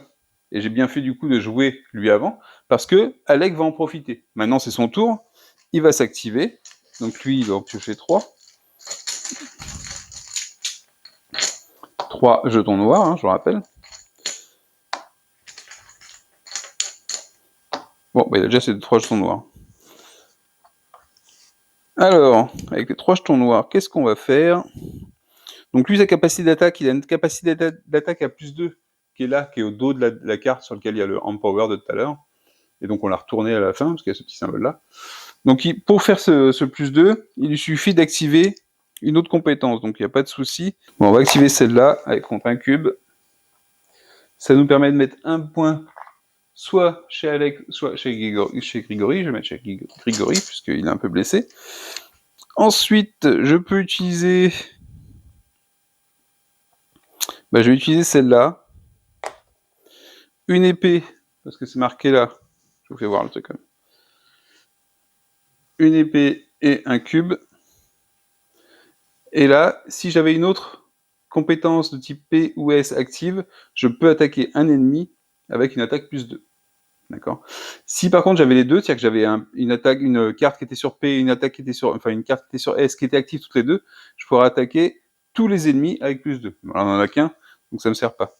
Tous les ennemis, c'est très intéressant que vous avez des ennemis à distance. Enfin, ou même des proches, mais ça permet de toucher les ennemis à distance pour le coup. Et donc du coup on fait une attaque à plus 2. Alec lui en attaque il a que 2, donc ça fait une attaque à 4. Mais notre ennemi, il a toujours le moins 1. Il va le retirer qu'au début de son tour. Enfin à la fin de son tour d'ailleurs plutôt. Donc ça veut dire 4 moins 1, ça lui fait 3 de dégâts. 1, 2, 3. Il me reste une double épée. Alors par contre je mets la pierre sur la carte pour dire que je l'ai utilisée. La double épée ne me sert pas du tout. Quoique si, je peux l'utiliser, pourquoi ? Parce que ça aussi ça compte comme une épée. Et je peux faire une attaque simple avec mon arme. Je place ici, comme je vous l'ai fait voir tout à l'heure, il y a le petit symbole de l'épée. Donc je peux utiliser, et ça fait une attaque plus 0. Donc je fais l'attaque. Ma force c'est 2, moins 1, ça lui laisse 1. On se dit, ah mince, à 0 près, j'aurais pu l'éliminer. Je peux quand même... non, je ne peux pas l'éliminer d'ailleurs, je ne peux pas l'éliminer. J'ai fait le maximum d'attaque que je pouvais faire, il lui reste 1 point de vie. Et j'ai pas d'autre capacité à déclencher. Donc, ça met fin au tour d'Alec, donc il va quand même pouvoir jouer un tour avant de se remettre tranquillement sur pied. Donc l'ennemi, c'est à lui. Donc là, la dernière attaque, on va pouvoir l'affecter, parce que je ne sais pas changer au fur et à mesure, mais c'est Alec qui a fait la dernière attaque. Que fait l'ennemi ? L'ennemi, alors du coup les points on les remet, faut pas que j'oublie de les remettre. L'ennemi choisit celui qui a la petite cible. Là, en l'occurrence, c'est Alec. Si ça avait pas été désigné, ça aurait été celui qui a le moins de points de vie. Il fait un taunt, ça veut dire quoi ? Il nargue, il provoque. Et qu'est-ce qui se passe ? Swap aggro to other target. Ça veut dire quoi ? Ça veut dire qu'on change le marqueur pour ça. Et moi j'ai moins 1 en défense. Et ensuite, il se choisit lui-même, choose target self. Donc il a fait changer le marqueur de côté. Ensuite, il choisit lui. Prideful Boast, ça lui coûte 0 cube. Donc là, j'ai toujours pas, il a dépensé qu'un cube pour l'instant. Il gagne un cube vert. Vous voyez, à la manière que nous, on gagne des cubes verts, ils peuvent aussi en gagner, les ennemis peuvent en gagner. Et il y a marqué, et pioche une carte. Ça veut dire qu'ok, il y a la fin du tour là, mais avant, il pioche une carte. Donc on met ça par-dessus, et on pioche une autre carte. Et là, vous dites, ah ouais, il peut enchaîner comme ça. Ouais, les ennemis peuvent vous enchaîner parfois. Et là, ça dépend, en fait, comment sont mises les cartes aussi. Donc, choose target, il recommence. Celui qui a le marqueur, c'est Bibi. Attaque target, il y a encore une épée empoisonnée, il dépense un cube. Et ben, il me fait comme tout à l'heure, il me fait une attaque à +1, donc il a 2, +1, 3. Moi, j'ai plus que 1 en défense, parce que j'ai un -1 qui traîne ici. Donc 3 -1, et je prends 2 de dégâts. 1, 2. Et il me rajoute un poison dans mon sac. Ce qui est fortement sympathique. Je suis mi-sang, mi-poison maintenant. Après, il fait Sucker Punch. Qu'est-ce qu'il fait? Il dépense un cube et il ajoute encore le petit marqueur avec les étoiles dans mon sac.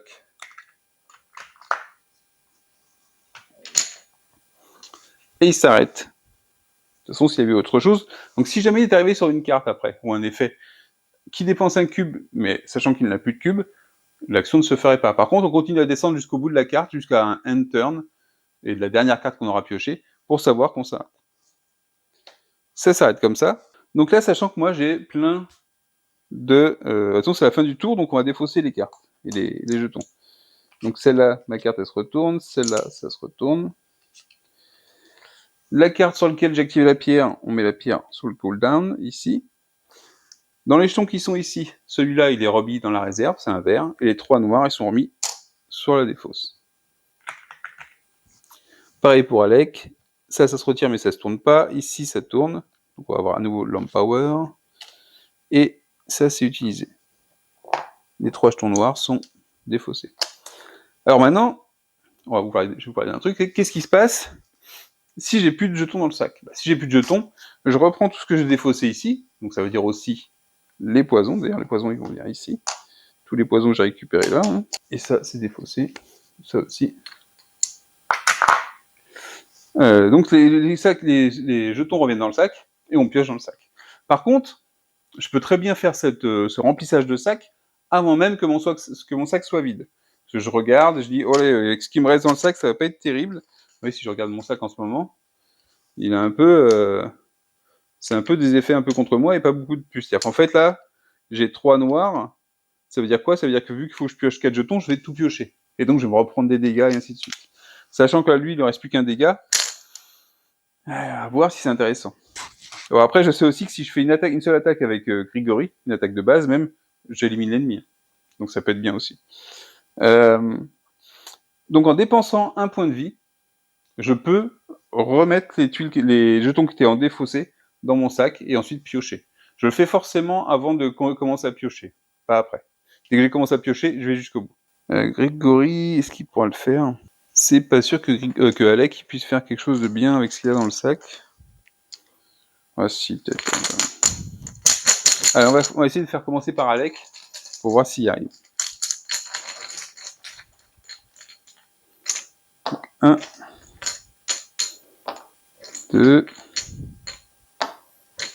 3. Ah bah c'est bon, 3, je suis à mon max. C'est pas gagné quand même. Ah non, ça va pas être gagné, je vais pas pouvoir lui faire de dégâts. Lui, s'il fait une attaque standard avec ça, ça fait 2 points en attaque, mais il a 2 en défense, donc ça fera aucun dégât. Donc c'est pas super intéressant.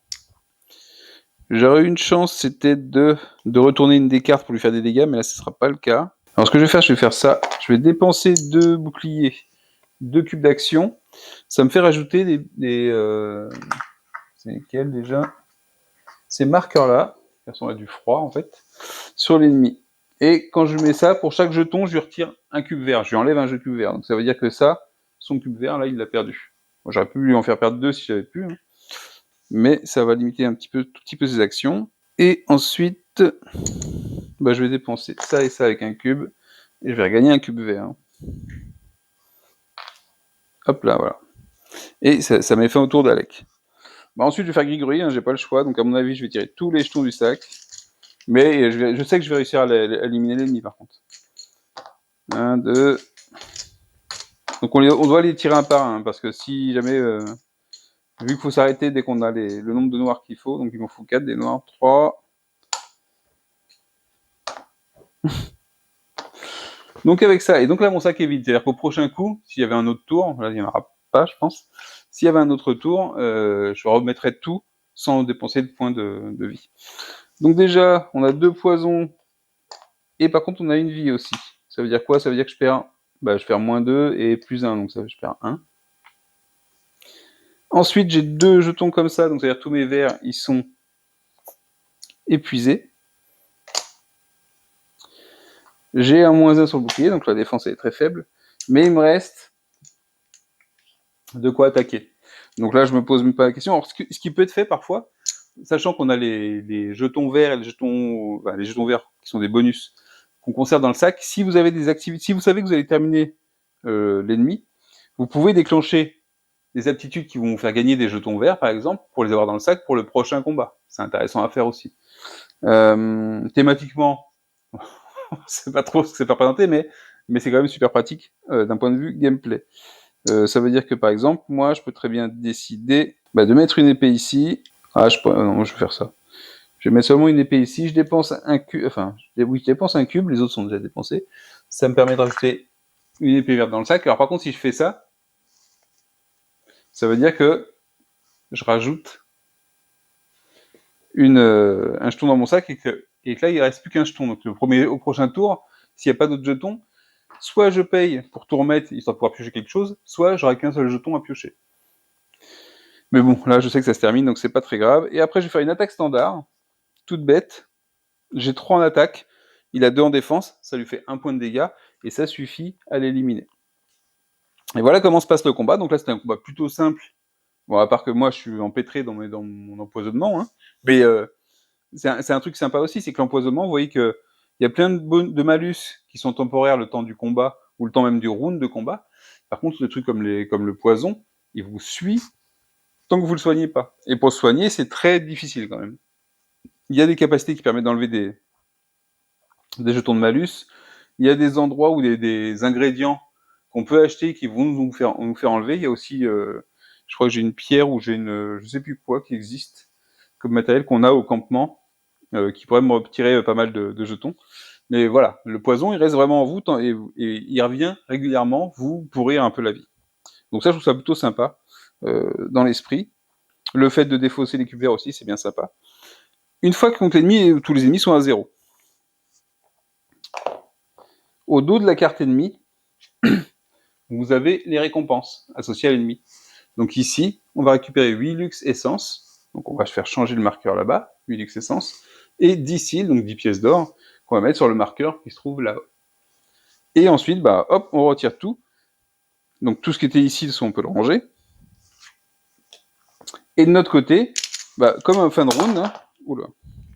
Donc tout ce qui est noir, violet, je fais n'importe quoi. Tout ce qui est noir et violet, ça repart dans mon sac. Même ce qui n'est pas utilisé.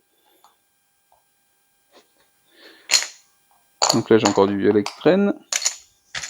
Tout ce qui est vert, rouge, c'est retiré du jeu. Les cubes verts sont enlevés.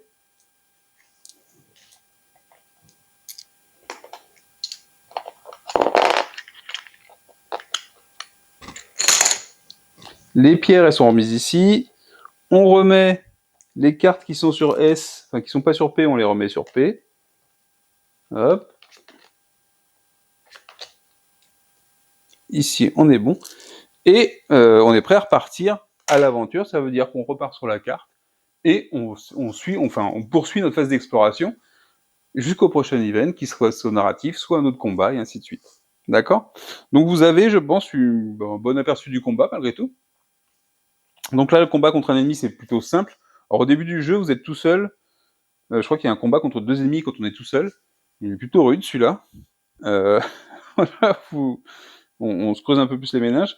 Mais voyez, donc le système de combat, il va jouer là-dessus, entre ce qu'on va sortir du sac et les cartes. Et les cartes, on a 6 emplacements entre les pierres et les aptitudes qu'on a.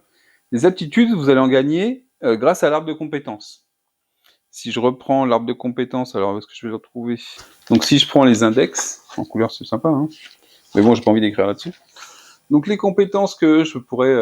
Comment ça marchait d'ailleurs l'expérience? On va parler d'expérience. Donc là, chaque personnage a un arbre de compétences. D'accord? On commence avec la première, c'est la pierre ici. C'était pareil pour Alec, la pierre qui était cochée par défaut. Et ensuite, dès qu'on a de l'expérience, eh ben, on peut la dépenser dans la phase d'exploration, hein, donc pas pendant un événement, pas pendant un combat. Et puis on va cocher les trucs au fur et à mesure pour gagner. Bah, ici, à chaque fois qu'on va cocher quelque chose, on va gagner le jeton qui est ici, donc un bouclier, jeton noir, hein, épée de ce côté-là, les boucliers ici. Et puis quand on arrivera ici, on pourra gagner la compétence, et ici c'est méditer, ou ici c'est Adjust Stance, ce que j'ai ici. Hein. Adjust Stance, c'est une carte que j'ai récupérée, qui est ici. Donc c'est comme ça que vous allez récupérer vos compétences dédiées à votre personnage. Donc vous voyez, vous avez soit des jetons de poker, soit les compétences.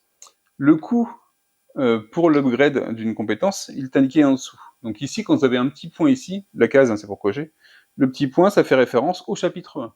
Ça veut dire que tant que vous êtes dans le chapitre 1, ces compétences-là, à 1, vous pouvez les acquérir pendant le chapitre 1. Et les autres, bien sûr. Et ça vous coûte 10 lux. Alors 10 lux, quand je les dépense, c'est que pour un personnage, une compétence, hein, du chapitre 1. Quand je suis au chapitre 2, j'ai le droit aussi, en plus de celle du chapitre 1, aux compétences du chapitre 2. C'est quand il y a 2 points. On les voit ici. Pour acquérir une compétence qui se trouverait ici, il faut que j'ai débloqué une compétence qui est reliée. D'accord ? Donc je ne peux pas prendre celle-là si je n'ai pas coché au préalable celle-là. Donc vous avez un choix à faire aussi dans l'aventure vers regardez en fait à quoi correspondent un petit peu les compétences pour savoir si ça vous intéresse. Et celle du chapitre 2, ça coûte 25 lux. Donc vous voyez, l'ennemi qu'on a terrassé là, qui est un niveau moyen, il vous rapporte que 8 lux essence en expérience en fait. Hein. Et donc là, pour les compétences du chapitre 2, c'est 25 lux. Celle du chapitre 3, 40 lux. Celle du chapitre 4, 75 lux. On parle bien du chapitre, hein, pas de la campagne numéro 4. Parce que là, de toute façon, ces deux personnages-là seront dans la première campagne. Donc voilà comment ça va se passer pour l'expérience. Donc vous pouvez acquérir aussi des compétences qui sont liées à une pierre. Donc en plus de ça, vous allez récupérer une nouvelle pierre, gagner des points de vie en plus, et ainsi de suite. Donc voilà pour l'expérience. Et vous voyez comment on la gagne. Et donc après, nous, on repart en exploration, et on peut décider de repartir soit vers une mine qu'on veut récupérer, et ainsi de suite. Donc voilà, je vous ai fait le tour du combat.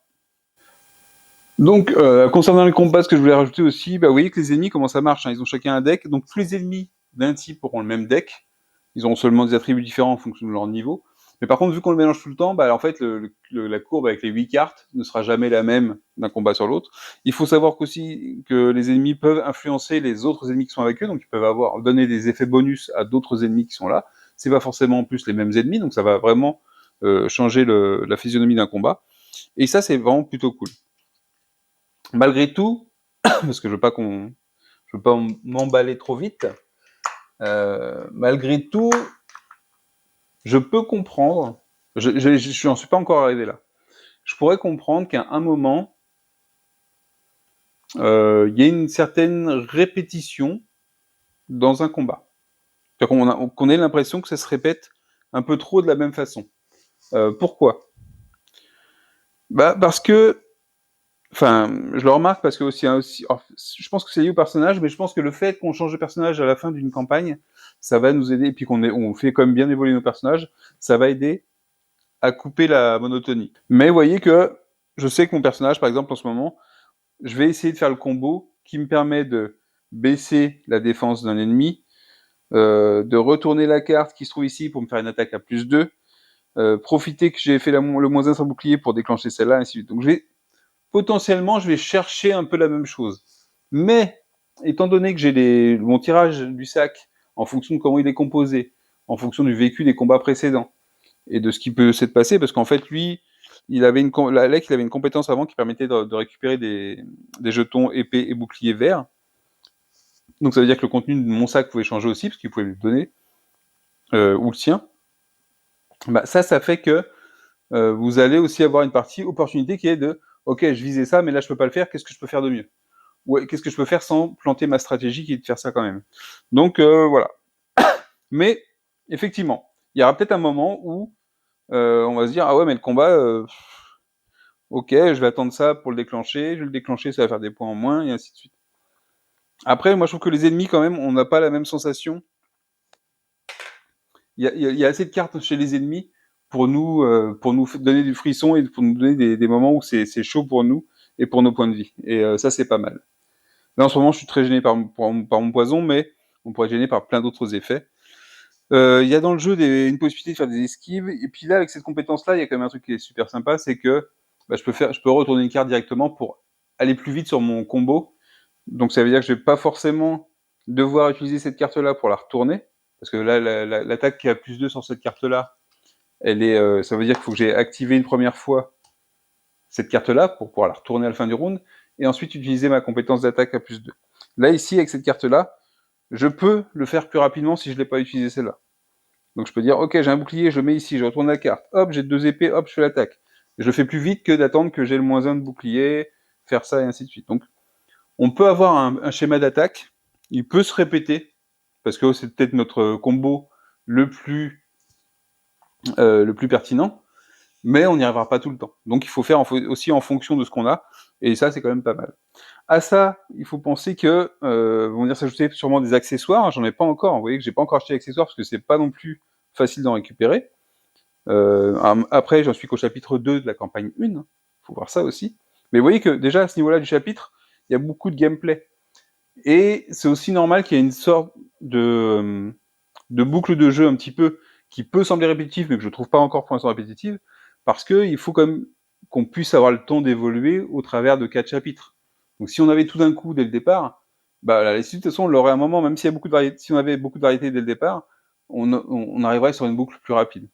Et puis un truc très sympa, c'est qu'on a que 6 emplacements, et donc il va falloir faire des choix. C'est-à-dire que je peux acquérir des compétences supplémentaires, c'est bien, mais il va falloir que je fasse un choix. Par exemple, côté Alec, on a déjà mis une carte de côté, parce qu'il avait déjà 6 cartes, et qu'il en a récupéré une 7e.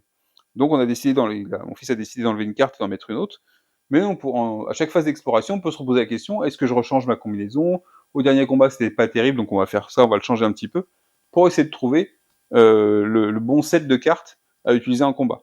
En plus, ça pourrait très bien dépendre de type d'ennemi. Donc voilà.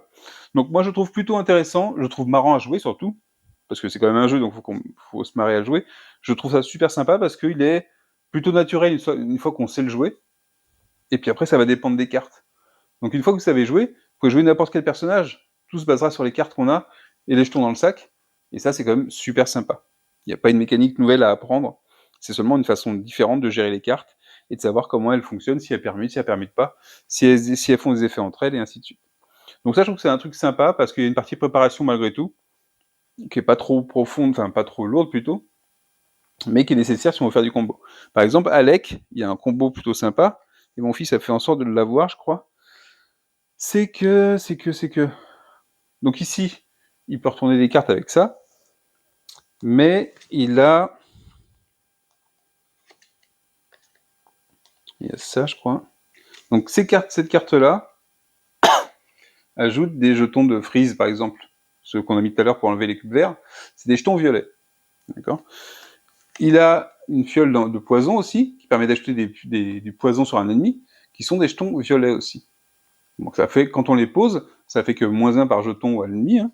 Ici, ça lui enlève des jetons verts s'il en a, mais malgré tout, ça fait des jetons violets sur l'ennemi.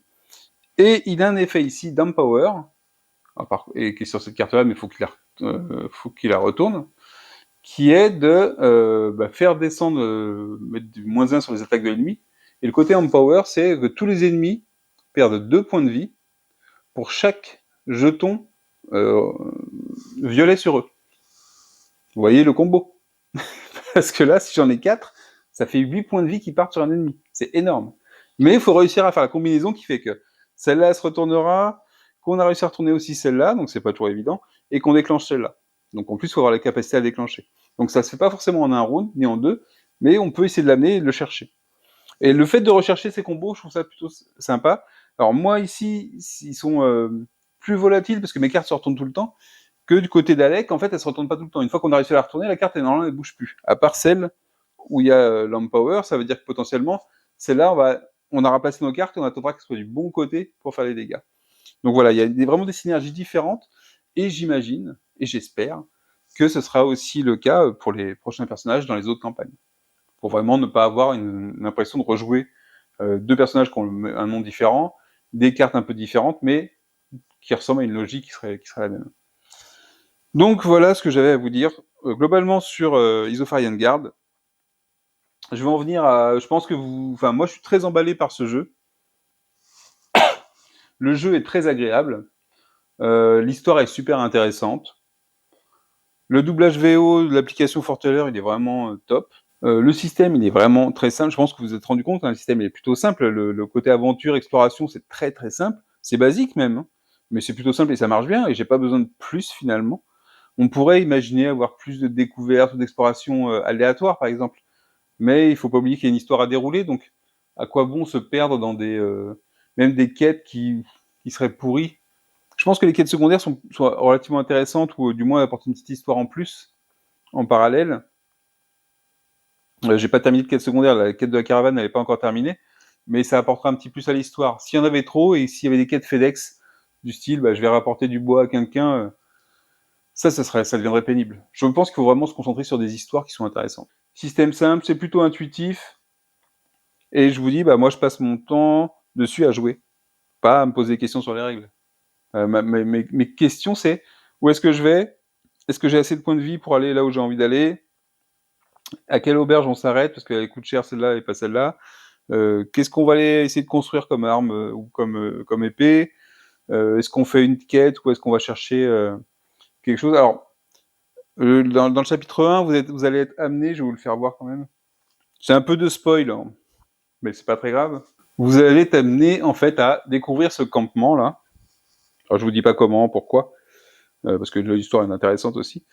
Et vous voyez qu'on a des emplacements. C'est un campement, c'est un fort qui a été tout cassé. Donc il a toute une histoire, hein, ce fort, mais il a été tout cassé. Et vous avez des objectifs de reconstruire en fait les différents emplacements du fort. Et évidemment, les emplacements, donc c'est comme une ville qu'on a vu par ailleurs. Chaque emplacement va vous permettre d'accéder à certaines choses. Donc vous avez un emplacement de départ qui était à reconstruire pour pouvoir construire les autres. C'est comme le point de départ dans le chapitre 2, je crois. Mais ensuite, par exemple, j'ai reconstitué les baraques, mais vous avez le choix. Vous pouvez décider de reconstruire ce que vous voulez, dans l'ordre que vous voulez, et au rythme que vous voulez. Donc voilà. Donc il y aura ça aussi qui vient vous amener le petit plus nécessaire à aller dire, ok, est-ce qu'on fait une quête? Est-ce qu'on va aller chercher des matériaux pour reconstruire? Parce qu'au départ, c'est que du bois de différents types, et puis après, il y a plus de choses qui se mettent en route. Et puis, les bonus, chaque bâtiment peut s'upgrader pour vous apporter plus de choses et vous faciliter la tâche pour certaines ressources, et ainsi de suite. Notamment construire le bateau. Bateau très intéressant, parce que le bateau, si vous le construisez, à ce moment-là, vous pourrez utiliser les nœuds qui sont en bleu, parce que je vous en ai pas parlé, je crois, des nœuds qui sont en bleu au départ, qui vous permettent de naviguer sur les rivières. Et donc, on accélère un peu le transport, et on évite peut-être aussi les rencontres qu'on faisait avant sur Terre. Alors, peut-être qu'il y en a forcément des nouvelles, c'est des nœuds, donc on peut avoir des rencontres sur l'eau.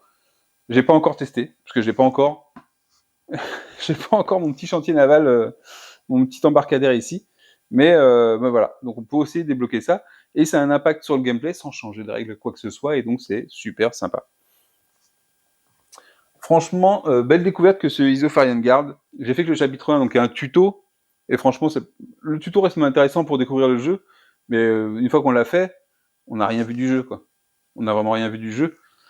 C'est vraiment en rentrant dans la campagne, et après qu'on nous explique comment ça marchait, que ça devient sympa. Même si le tuto reste sympa, parce qu'on vous dit, on a des moments de liberté d'exploration, donc c'est quand même super sympa. Et en plus, le tirage est aléatoire, donc on fera pas tous les mêmes tutos, en plus. J'aime bien le fait qu'on n'ait pas une expérience tracée au GPS, qu'on a des marqueurs, mais on n'est pas obligé d'y aller. Hein, ça, c'est sympa aussi. L'histoire, vous verrez, elle est quand même bien sympa. J'ai envie de la découvrir, en fait, l'histoire. C'est-à-dire que ce que j'ai vu, je l'ai pas trouvé ballot. J'ai pas trouvé l'histoire bête. Elle est intéressante. J'ai envie de savoir comment ça va se développer. Il y a Il y a un peu de politique, il y a un peu de remise en question, et c'est pas mal. Et je vous dis, l'application Forteller rehausse cette ambiance. La présence, ça rehausse en fait ce qu'on vit, et notre immersion dans l'univers de Isofarian Guard. C'est vraiment très très cool. Alors, je vais pas vous le raconter parce que c'est partie de l'histoire, mais c'est vraiment très simple. Est-ce que j'ai oublié des choses? Peut-être. Mais je crois que je vous ai parlé des campements. Donc, pour le campement principal, on vient d'en parler. Les villes, on l'a vu qu'on pouvait crafter, se soigner, ainsi de suite. Le crafting, on a vu, hein, c'est des matériaux, de l'or, et on va pouvoir aller récupérer des objets. L'expérience des personnages, on l'a vu. Je crois que j'ai fait le tour. Sûrement une longue vidéo, je verrai ça au montage. Il me reste à vous remercier. J'espère que vous avez apprécié la vidéo. Si je dois vous faire un débrief vite fait, c'est si vous avez les moyens, parce que c'est pas un jeu qui était donné, je crois. Si vous pouvez trouver un exemplaire, il y a sûrement peut-être des gens qui vont revendre parce qu'ils vont peut-être pas y accrocher. Mais vous aimez les jeux d'aventure, franchement, je vous conseille ce jeu. J'aime vraiment beaucoup. Après, il faut accrocher au système de combat, hein. Je peux comprendre que ça ne plaise pas à tout le monde. Moi, il me convient parfaitement, le système de combat. Je trouve ça très très bien. C'est plutôt élégant, c'est plutôt malin. C'est pas chiant à suivre, c'est pas chiant à gérer. C'est vraiment vraiment cool. C'est pas trop long non plus. Je sais pas si vous avez trouvé le combat trop long. Alors, on avait qu'un ennemi, mais avec un deuxième ennemi, vous avez un peu plus de temps de latence. Mais quand les coups commencent à partir de notre côté, ça envoie du bois quand même. Les ennemis sont pas en reste. Ils peuvent vous enchaîner à la vitesse de l'éclair, et vous faire perdre une bonne partie de vos points de vie.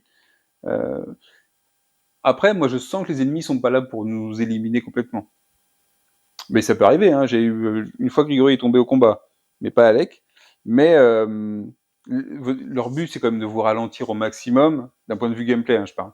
Et que ça vous fasse faire des choix, à dire, ok, faut qu'on fasse on va prendre le risque d'aller rejoindre la ville pour se soigner, ou on prend le risque d'aller de continuer, mais si on fait une mauvaise rencontre, on n'est pas bien.